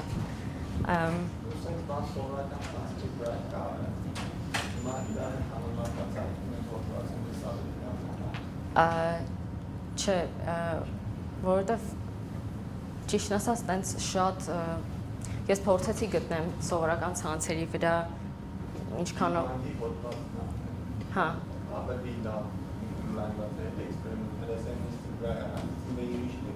հա հա հա հա բան չասի, չէ, իրականում ներշի վրա ասում եմ, այս ամեն ինչի հետ մեկտեղ է ինձ թվում այս նաև ինչ-որ առավելություն էլի, եթե ես էլ դաժե հանենք, մեկը ահագին բան է տալիս, էլի, այսքան էի պատրաստել, մերսի շատ։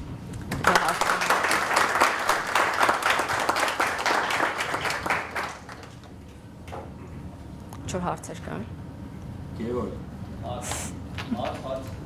Նշեցիք, որ դուք Pixar-ում եք աշխատում, կարող եք Հա, ինչպես Գրիգորը արդեն նշեց, Pixar-ը hire անում հիմա data scientist-ին, հենց որ եթե հետաքրքրվածներ կան, ինչ որ ձև կապնվեք։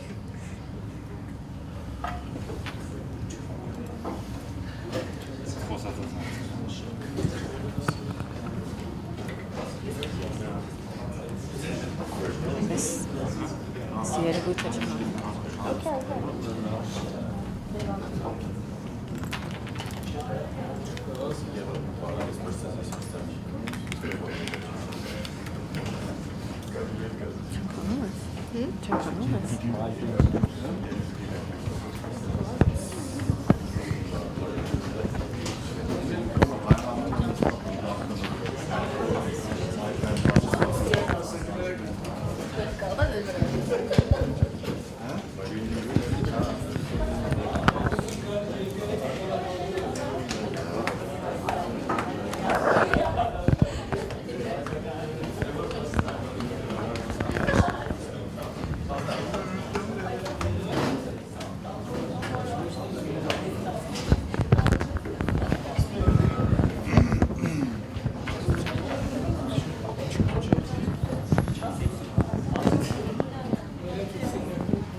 բանը աշխատում է, այս։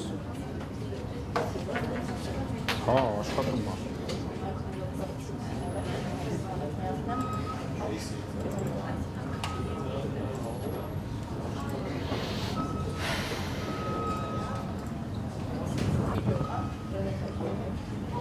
Հա։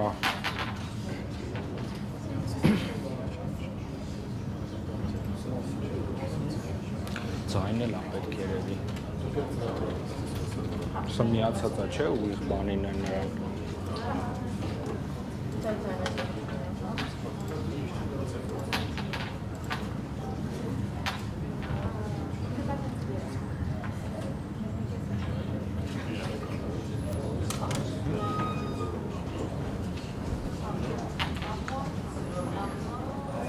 Լավ, հասանք այսօրվա վերջի բանին, գեներատիվ հակամարտ ցանցեր։ Այսօր արդեն ահագին խոսացել են այս խորը ուսուցման տարբեր արդյունքների մասին, մասնավորապես այստեղ նկարած է այս գրաֆիկը թասած ծուռա բանարած, այստեղ նկարած է հայտնի նկարների կլասիֆիկացիայի մրցույթի արդյունքները, ուրեմն 1.2 միլիոն նկար, 1000 տեսակի, կատու, շուն եւ այլն, ուրեմն այս խորը ուսուցման ոնց որ պայթյուններից մեկը այս 2012 թվին, երբ որ եկան ու 25.8%-ից իջացրեցին 16.4%, սա շատ մեծ արդյունք էր։ Ու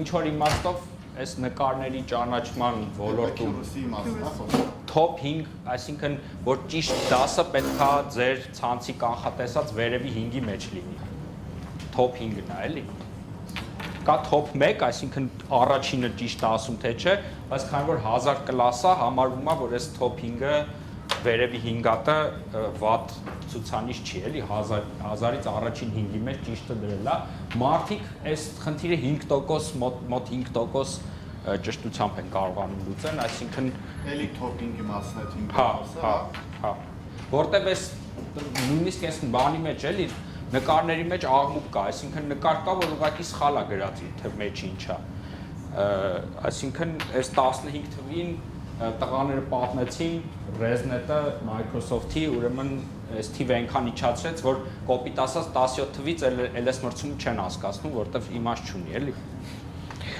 Լավ, ուրեմն փաստորեն այս նկար ճանաչելու խնդիրը շատ լավ կարողանում ենք լուծել, այսինքն նկար ենք տալիս ու նեյրոնային ցանցին հարցնում ենք։ Կարող ես ասել ինչա այս նկարի մեջ։ Շատ լավ կարողանում է լուծել այս խնդիրը։ Հիմա ավելի հետաքրքիր հարց։ Իսկ կարող ենք այնց անել, որ ինքը նկարի։ Ինտուիտիվ մենք գիտենք, որ եթե ինչ-որ մեզ մի նկար տան ասեն, այս սրա վրա ինչ է նկարած, ասելը շատ ավելի հեշտ է, քան թե մեզ ասեն կարող ես մի հատ կատու նկարել։ Հա?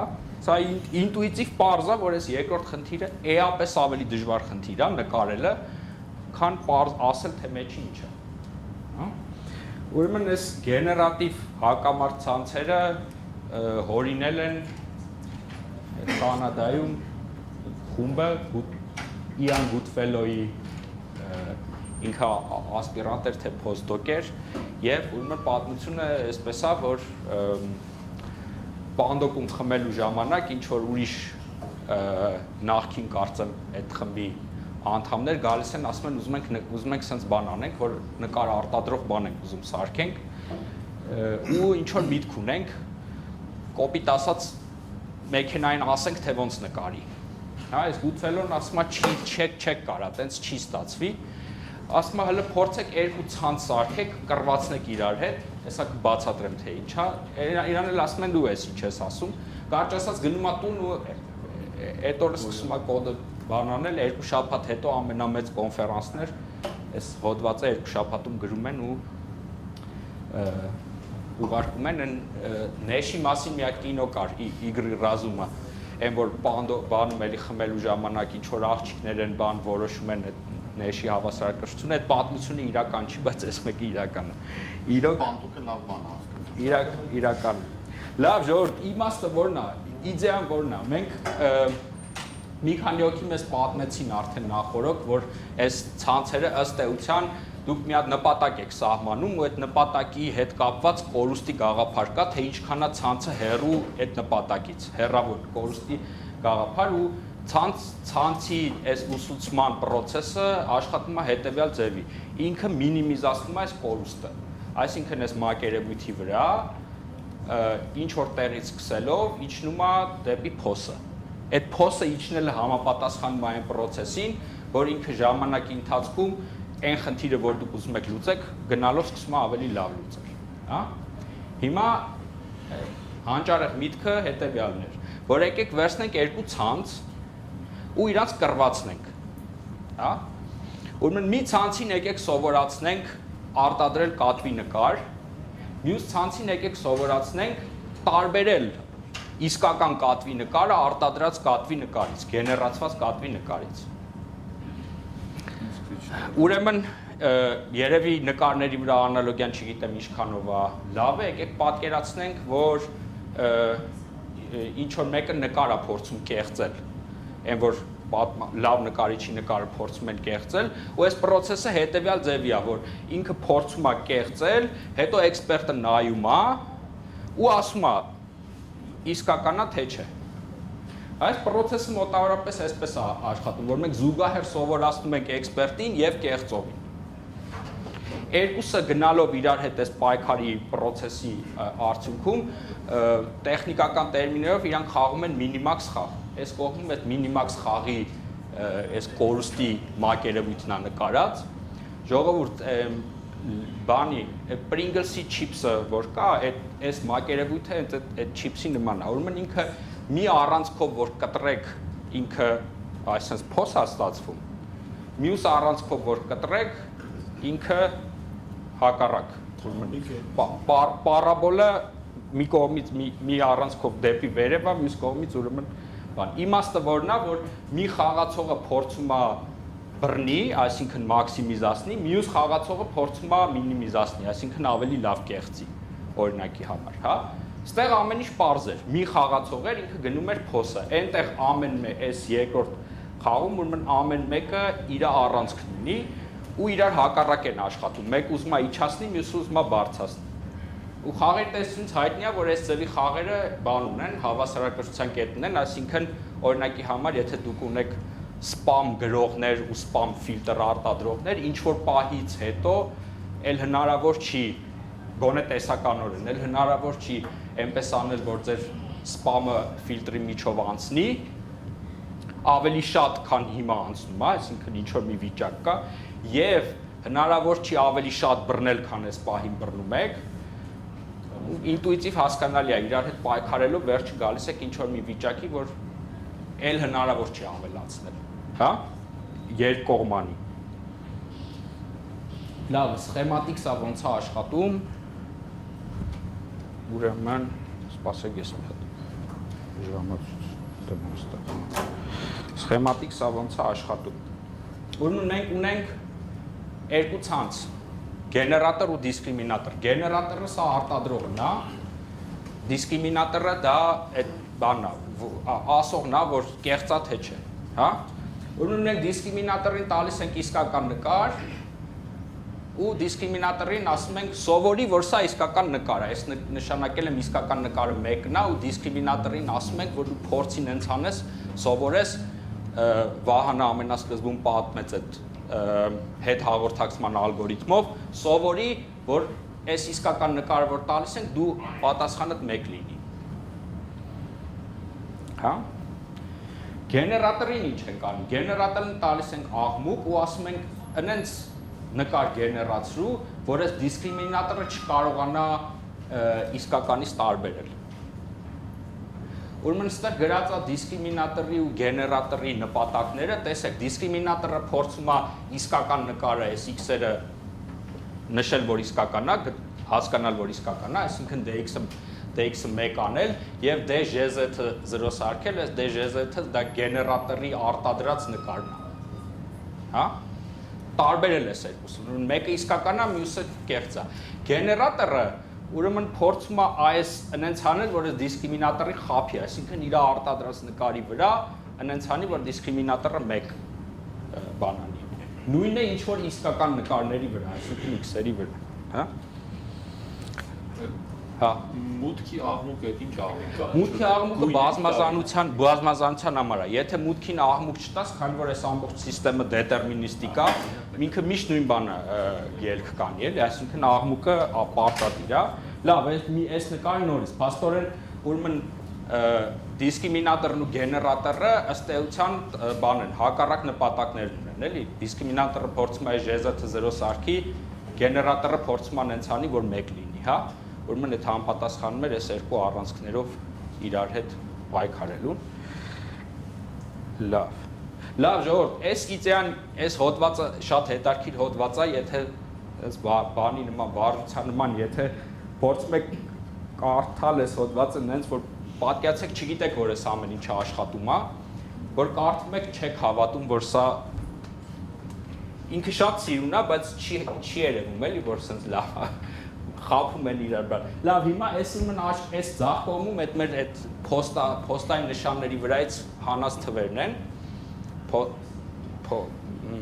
Նամակների վրա, որ թվեր են գրում, հետո դա սկան են արել ու սենց սա այս մեքենայական ուսուցման առաջին տվյալների այդ հավաքածուներից է, շատ փոքր, շատ պարզ։ Աջ կողմի վրա հիմա ուրեմն մենք տեսնելու ենք գեներատորի բանը, ելքը։ Այսինքն դիսկրիմինատորը մեզ ըստ էության չի հետաքրքրում, դիսկրիմինատորը ինչի համար է, որ դիսկրիմինատորի միջոցով, եկեք մի հատ այստեղ ես կարևոր բան բաց թողեցի, դիսկրիմինատորի միջոցով մենք սովորացնում ենք գեներատորին։ Ժողովուրդ, ինչն է հետաքրքիր, որ գեներատորը իսկական նկարները չի տեսնում, այսինքն ինքը կատու նկարել է սովորում առանց կատվի նկար տեսնելու։ Ինքը միայն տեսնում է դիսկրիմինատորի պատասխանը, այսինքն ինքը կեղծ նկարը սարքես, տալիս է, նա ասում է, չէ, սա իսկական կատվի նման չի, առանց իսկական կատվի նկար տեսնելու ինքը միայն այս ճյուղով սովորում է։ Հա? Լավ, նա տեսնենք ես։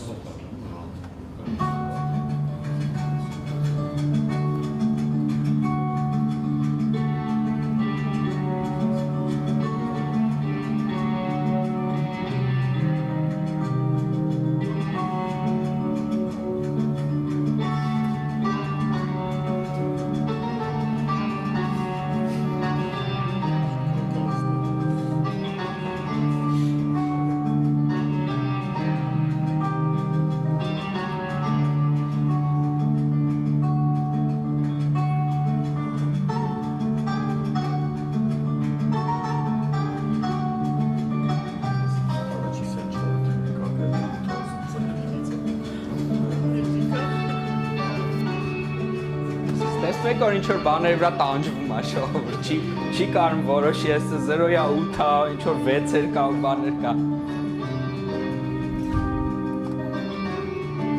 Լավ, երևի հերիքա։ Դու կարաս տալ, որ ինչ ես զենքը հեռացնի։ Դե, սկզբից ինքը պետքա ինչ որ ձևի իմանա ես, այսինքն… Չէ, դու ասում ես random տալիս ես, random ես անում, ուտեղից սկսում է գեներացիան։ Այսինքն ասած ասենք երրորդ կլասից Հա, conditional բաները կա, այսինքն այս օրինակներից մեկում այդ դա բան կանենք, որովհետև երբ որ դու տարբեր կոպիտ ասած, եթե դու իրան չասես, ինքը մենակ ասես թիվ նկարի, բայց չասես ինձ, ինքը պատկացա միշտ 6 կնկարի, օրինակ։ Ըստ էության ամեն թվի համար մի հատ սիստեմից է սթրեյն անում, մի հատ մեկի անել, մի հատ երկուսի, այդ դիսկրիմինատորը սկսում է ջոգել, մեկա թե մեկ չէ, մի դիսկրիմինատորը երկուսա թե երկու չի։ Հա, Այդտենց կլինի, իսկ մի հատ թրեյն անելը դժվար է, օրինակ ImageNet-ի համար, այն 1000 դասի համար դժվար է, դրա մասին չգիտեմ, ժամանակ կլինի խոսալ թե չէ, եթե չխոսեմ վերջում հիշացրու։ Մի հատ էլ փոքր հարց, ասում դիսկրիմինատորի հանել չենել իմանում է գեներատորը եւ դրանով ասում։ Այո, գեներատորը սովորում է… Մենակ չեով չի սովորում, հայով էլ է սովորում։ Հանել է իրան հայ։ Բայց մենակ իր արտադրածի վրա, ինքը հաչեջ, ինքը 0-ից 1 թիվ է, որտեղ այնտեղ հա բան չկա։ Լավ, ժողովուրդ, հիմա մի փոքր ուրիշ բանի մասին եմ ուզում մի քիչ խոսել, ուրեմն այս կորստի ֆունկցիաներ սարքելու դժվարության մասին։ Օրինակ ուզում ենք խնդիր լուծել, ունենք անգույն նկար, ուզում ենք այս նկարը գունավորացնել, գիտեք, սենց բան անում են, կինոներն են անում եւ այլն, ու ստանդարտ անընդհատ տիպի տվյալի վրա, երբ որ դուք ուզում եք ինչ-որ մի տենց բան անեք, սխալանք բան անեք, ստանդարտը այս L2 նորմն է, Էվկլիդյան հեռավորությունն է, Էվկլիդյան հեռավորությունը մեր իմացած ամենատարածված, հա։ Լավ, հիմա օրինակ այս օրինակի վրա, եթե դուք ցանց եք բանանում, ինչ եք անում, վերցնում եք այս նկարն եք տալի, ճիշտ պատասխան եք տալի, սենց զույգեր եք տալի ցանցին ու ասում եք այս միջի քառակուսային բանով կոպիտ ասած մոտեցրու, պատասխանը լավ չի ստացվում, այն մեջտեղի պատասխանն է ստացվում, ինչի է ստացվում, որովհետև այս միջին քառակուսային հեռավորությունը եւ ընդհանրապես շատ նման մետրիկաներ իրանք խնդիր ունեն, իրանք լավ աշխատում են, երբ որ ասենք օրինակ ձեր տվյալների իրոք շատ մոտիկ են իրար, բայց երբ որ դուք այս աջ կողմինի վրա նման նկար ունեք, երբ որ դուք ունեք բաշխումը, որ մի մասը վերևն է, մի մասը ներքևն է, այս սրանց միջինը գալի գնում է մեջտեղը, որը բաշխումից չի, հա, սրա շատ պատկերավոր բան է, որ եթե վերցնեք մարդուն ու կատվին ու ասենք ինչ որ բան եք ուզում սովորացնեք, որ հասկանա թե, չգիտեմ, խոհանոցում քանի ոտ կա,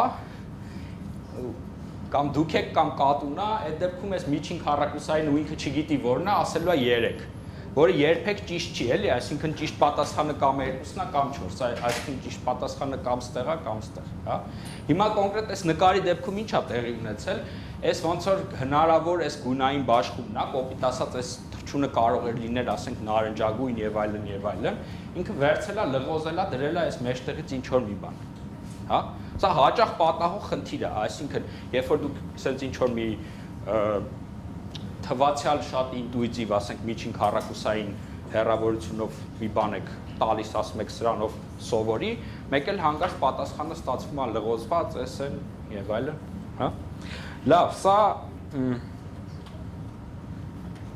սա ընդհանրապես մենակ մեքենայական ուսուցման բան չի, ասեք տեսակետության մեջ է սենց բան կա, որ եթե ուզում եք համակարգը ոնց որ խաղի կանոնները կամ իր վերջնական բանը նկարագրեք ու ուզում եք որ գա այդ ձեր ուզած վիճակին, այնպես նկարագրել այդ ամեն ինչը, որ կողմնակի էֆեկտներ չլինեն, այդ մեր լղոզելու նման շատ դժվար է։ Հա ունիվերսալ բան է, որ այս կորստի ֆունկցիաներ սահմանելը առանց կողմնակի էֆեկտների շատ դժվար է, հա։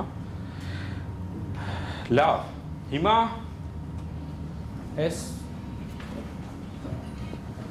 հայտնի գաներից x2x-ի մասին պատմեմ, որը ըստ էության կորստի ֆունկցիա է սովորում։ Այսինքն ինքը սովորում է,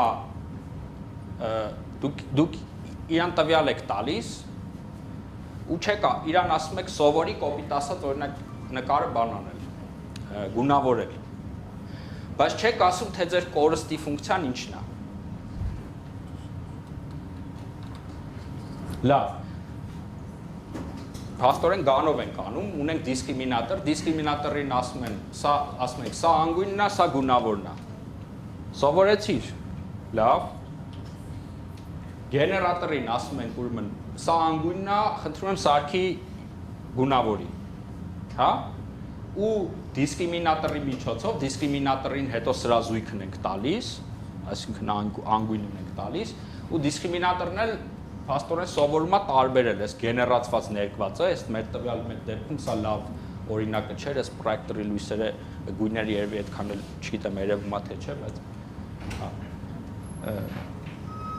լավ, ստեղ կարող է քո հարցին լավ պատասխանա, պատկերացրա ստեղ եթե այս զույգը չտայինք, ինքը մի հատ սովորեր, օրինակ ստեղ կատու լիներ, բայց շատ լավ։ Եթե դիսկրիմինատորը չիմանար, որ այս թռչունն է ուզել բան անել, ուղղակի մենք դիսկրիմինատորին ասենք լավ ներկած նկար տարբերի, այս գեներատորը անկախ իր մուտքից սովորեր մի հատ լավ գունավորած նկար բան անել, այսինքն ստեղ կարևոր է, որ նաև այս բանը տանք, էլի դիսկրիմինատորին, այս երկրորդը տանք, թե չէ ստեղ ինքը միշտ մի հատ նկար կսովորի ու դրանով կկանգնի։ Հա։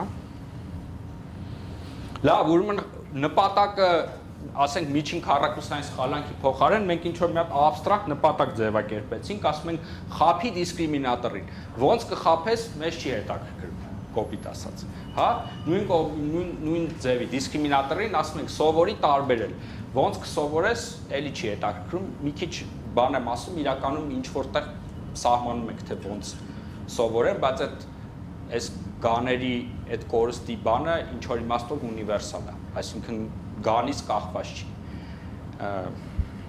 Լավ։ Լավ, հիմա ստեղ ուրեմն բանն է, արդյունքն է, սա նույն ճարտարապետությունն է, որը սովորել է տարբեր բաներ անել։ Օրինակ, տալիս եք ինչ որ նկար բանարած, պիտակավորած սեգմենտ բաները, պիքսելները, ինքը փորձում է դրանից ստանա նկարը։ Տալիս եք այս քարտեզի վերևից նկարածը, ինքը սարքում է, չգիտեմ ես ոնց եմ, սխեմա, հա։ Տալիս եք ֆասադի ինչ որ էլի բանը, սխեման, ինքը փորձում է շենքը նկարի եւ այլն։ Ժողովուրդ, այս խնդիրները առանց գաների լուծելու համար, ամեն մեկի համար պետք է նստեին, տանջվեին, սա մի քառակուսայինով ենք անում, բանով ենք անում, այս fix to fix-ը, փաստորեն իրան տվել են շատ այսպես նկարներ ու իր զույգն են տվել, ինքը սովորել է ստեղից սա սարքել։ Հետո տվյալները փոխել են, ասել են լավ, հիմա ֆասադ ենք ուզում նկարես, շատ sense օրինակներ են տվել, ինքը կարողացել է սա սարքի, հա։ Միջև այս գաները բոլոր այտենց բանի, ասենք օրինակ եթե ուզում էին նկարը բան անեին, ավելի բարձր resolution-ով ճշտությամբ սարքեն, այսինքն փոքր նկարի, ոնց որ ուզում էին մեծ տարբերակը ստանային, դե որ ուղղակի վերցնեք մեծացնեք, լղոզվում է։ Դե ասում են դե ոնց անենք, որ սենց այդ ամեն ինչը լավացնենք ու մենակ այդ խնդրի վրա 1000 ու մի տարբեր բաներ էին, կորստի ֆունկցիաներ էին փորձում։ Այս գաները փաստորեն մի ձևով իրանք կարողանում են այս տարբեր ձևի խնդիրները լուծել։ Ինչի, որովհետև դիսկրիմինատորը ըստ էության խաղում է այս կորստի ֆունկցիայի կամ նպատակի դերը։ Դիսկրիմինատորը սովորում է տարբերել իսկականը կեղծից, գեներատորը սովորում է նրան խաբել։ Լավ, հիմա հաջորդ բանը, որ հաջորդ քայլն էր, որ իրականում այս նախորդի համար սրան ասում են զույգերով դատասետ, չգիտեմ հայերեն ճիշտ թարգմանությունը որն է, այսինքն որպեսզի ցանցը սովորի, մենք մեծ քանակությամբ պետք է այսպես պիքսելները իրանց պիտակներով ու իրանց իսկական նկարը ունենան։ Այսինքն մեծ քանակով այս զույգերի բազմություն պետք է ունենանք։ Սա շատ թանկ բան է։ Հավաքել այտենց հազարավոր, տասնյակ հազարավոր նկարներ զուգահեռ բանով, ուրեմն հաջորդ իդեան կարող ենք արդյոք այս խնդիրը լուծել առանց ունենալու զուգահեռ այս բանը դատասետը։ Հա? Իդեան հետևյալն է, ժողովուրդ։ Ասում եմ, ուզում ենք օրինակ Մոնեի նկարից սարքենք լուսանկար։ Մենք ունենք մեծ քանակությամբ Մոնեի նկարներ, չգիտեմ ինչքան մեծ, ինչ որ քանակությամբ, եւ ունենք ինչքան ուզում ենք լուսանկարներ։ Մենք չունենք դրանց միջև մեկը մեկի համապատասխանություն, այսինքն մենք չենք գնացել լուսանկարել տարվա այս պատմական այս լուսանկարը մենք չունենք, հա։ Ինչ ենք սովորացնում, մենք գեներատորին ասում ենք ուրեմն այս Մոնեից սարքի լուսանկար, հետո մի հատ ուրիշ գեներատորի ասում ենք լուսանկարից հետ սարքի Մոնե, ու ասում ենք, որ այս երկուսը պիտի իրար մոտիկ լինեն։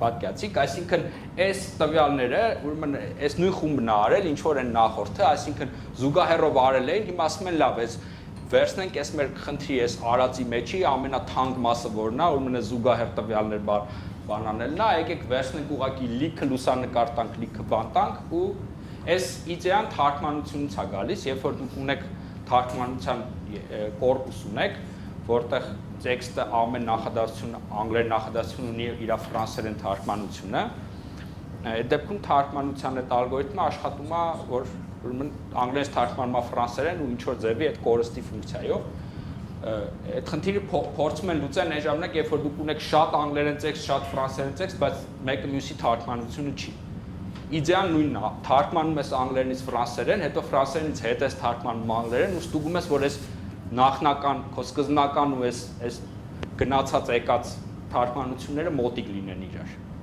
Հա։ Նկարների վրա այս ամեն ինչը շատ ավելի լավ աշխատում քան տեքստի վրա, բարձա, հա, այնտեղ բաները ավելի դժվար են, էլի, խնդիրները։ Ափսոս բաները գույները լավը չեն, որտեղ այս նկարները բավական ճիշտն ասած, որ շատ եք նայում, զգում եք, որ կոպիտ ասած ինչ որ մի ձևի է ինքը այս ոճի փոփոխությունը անում, բայց մի քանի հատ նկարի վրա որ նայում եք, սիրուն է։ Միգուցե ես նկարչությունից չեմ հասկանում, դրա համար եմ կարծում, որ սիրուն է, չգիտեմ, կարող է էլ կա։ Լավ, ուրեմն մյուս հետաքրքիր կիրառությունը այս գեներատիվ մոդելների դեմքերի գեներացիան է։ Ուրեմն այս ամենաձախ կողմի վրա այս երկու շաբաթում գրած մեծ աղմուկանած հայտնի հոդվածից, ուրեմն փորձել էին այս դեմքերի բանի վրա ու այս իրանց գեներատորը սենց բաներ կարողացել նկարել, այս կողմը 17 թվի NVIDIA-ի հոդվածներից մեկի միջից է։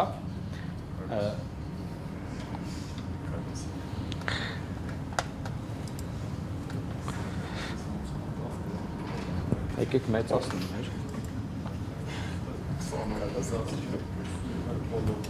Հիմա մենք տեսնում ենք իսկական մարդկանց նկարներ։ Սրանք իսկական մարդկանց նկարներ են բավական բարձր resolution-ով։ Պասեք մի քիչ արագացնեմ, հա, երևի։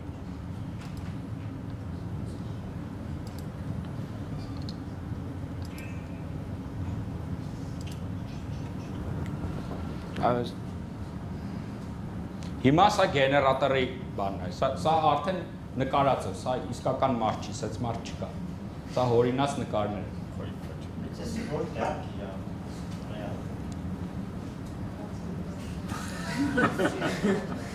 Գերարություն որ մտածած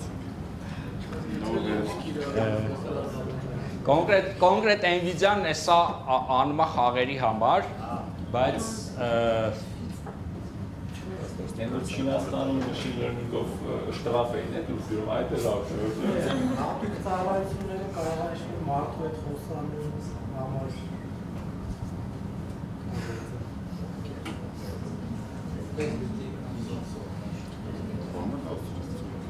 Լավ, այս ժողովուրդ, այս բանը, ուրեմն հիմա ասեմ հիմա ինչա ցույց տալի, ուրեմն քանի որ այս նեյրոնային ցանցերը իրանք ինչ որ ներկայացումներ են գտնում այդ լատենտ վեկտորական տարածությունում, այդ տարածություններում ինչ որ ձևերով լինում է շարժվել մի կետից մյուսը։ Այսինքն այն ինչ որ հիմա մենք ցույց ենք տալի, ոնց որ ինքը կնայենք ինքը մի նկարից մյուսն է շարժվում օգտագործելով այս վեկտորական տարածության մեջի հեռավորությունը, այսինքն ինքը ոնց որ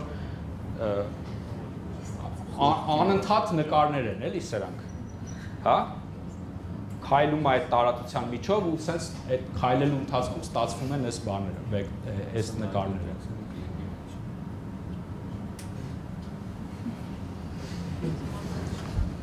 Լավ։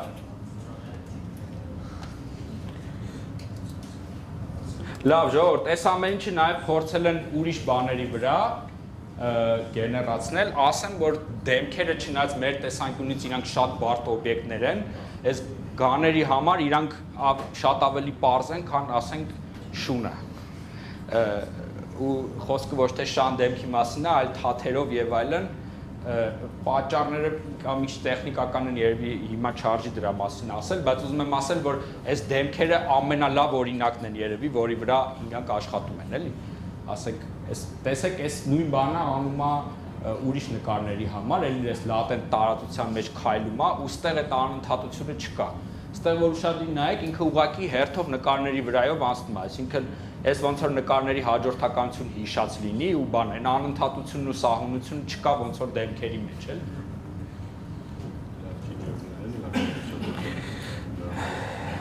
Լավ։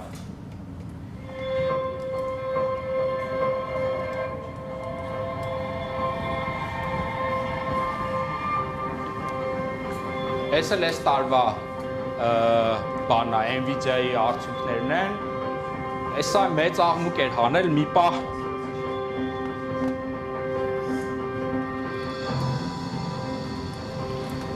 պահ GitHub-ում ինչ որ 6-րդ պրոյեկտն էր ամենապոպուլյար,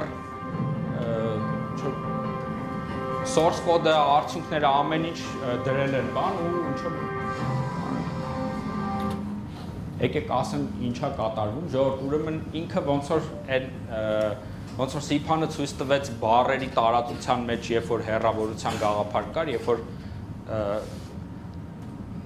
տղամարդուց հանում էին կին ոնց էր, այդ նույնն էր ինչ որ թագավորից հանած թագուհի, այսինքն այդ հեռավորության ինչ որ վեկտորների մեջ, հիմա մոտավորապես պատկերացրեք, որ ոնց որ կոմպոնենտներ կա, ուրեմն սա չեմ լսվում։ Լավ, կարճ ասած այս նկարը կոմբինացնում է այս վերևինների հետ ու սա ոնց որ այս երկուսի գումարն է։ Հա, այս նկարը այս երկուսի գումարն է։ Այս նկարը այս երկուսի գումարն է։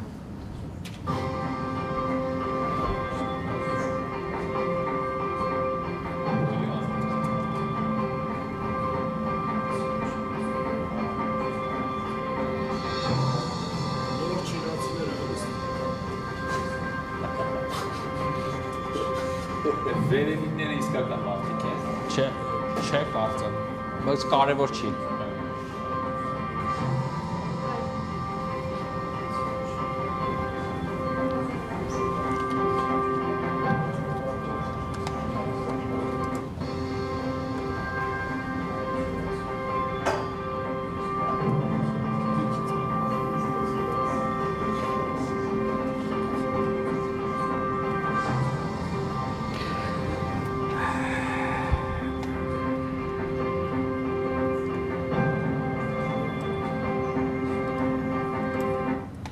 Սրանցով կարելի է ապագա երեխու դեմքը կանխատեսել, ծնողների նկարների հեռավորությունները։ Հետարքիչ է, միտքեր, համոզված չեմ, բայց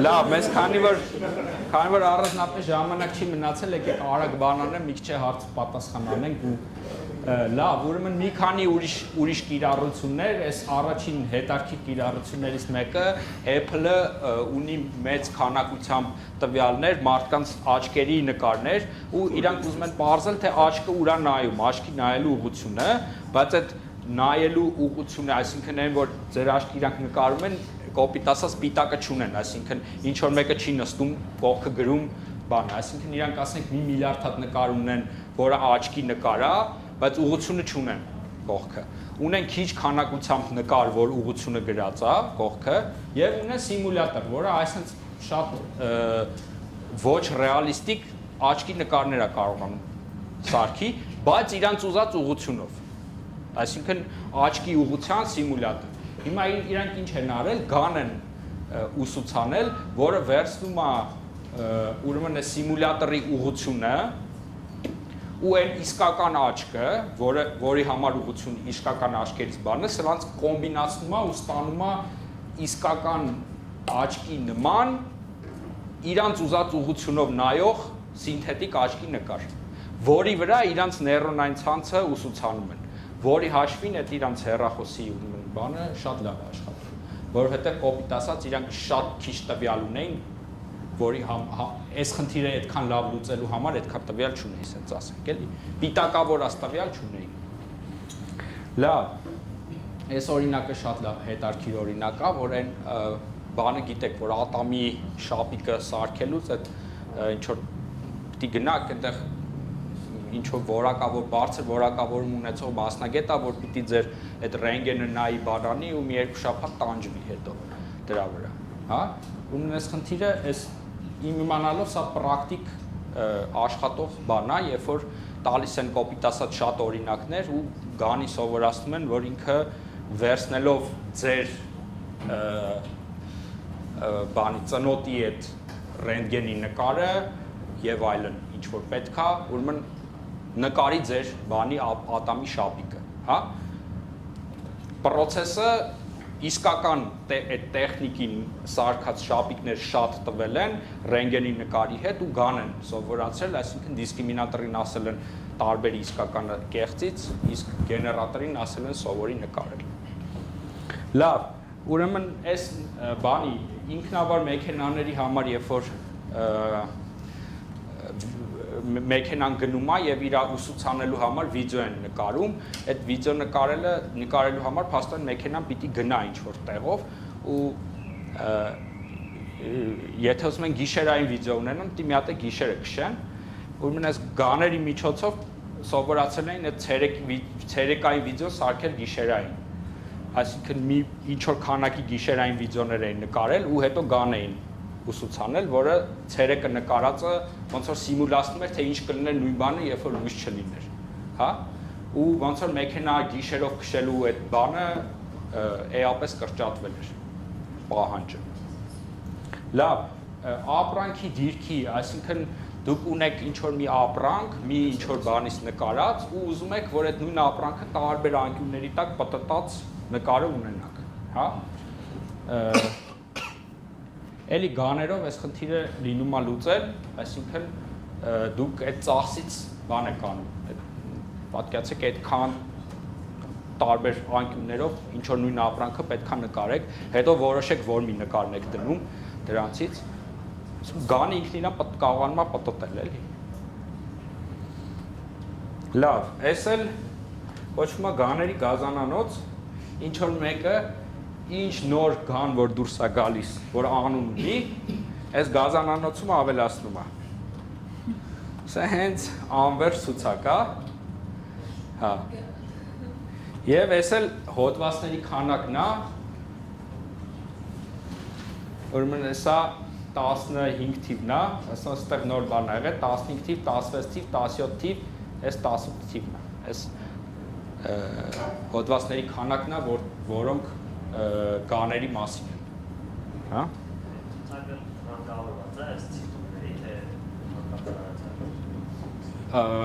Չէ, սա ուղղակի բան է, սա ուղղակի գումարային պետք է։ Չէ, դա հայբենական էր շարած։ Այս ցիտումների դժվար է գտնել ինչ-որ տես ցուցակ։ Որտեղ ցիտումները շատ արագ փոխվում են, էլի, ինչ որ scrapper գրես, որ Google Scholar-ից գնում վերցնում։ Լավ, վերջում ասեմ, որ այս գաների մասին Յան Լեկունն է, որ 2018 թվին այս նեյրոնային ցանցերի 3 հիմնադիրները Թյուրինգի մրցանակը, ծրագրավորման ոլորտի Նոբելյան մրցանակը ստացան։ Դրանցից մեկը Յան Լեկունն ասել է, որ այս ամենազիլ միտքը մեքենական ուսուցման մեջ վերջի 20 տարվա մեջ այս գաներն են։ Հա? Այսքանը։ Շնորհակալություն բոլոր մեր մասնակիցներին, ելույթ ունեցողներին ու հատուկ շնորհակալություն Բարքեմփի կազմակերպիչներին ու կամավորներին, շատ մեծ գործ են անում իրանք ամեն տարի։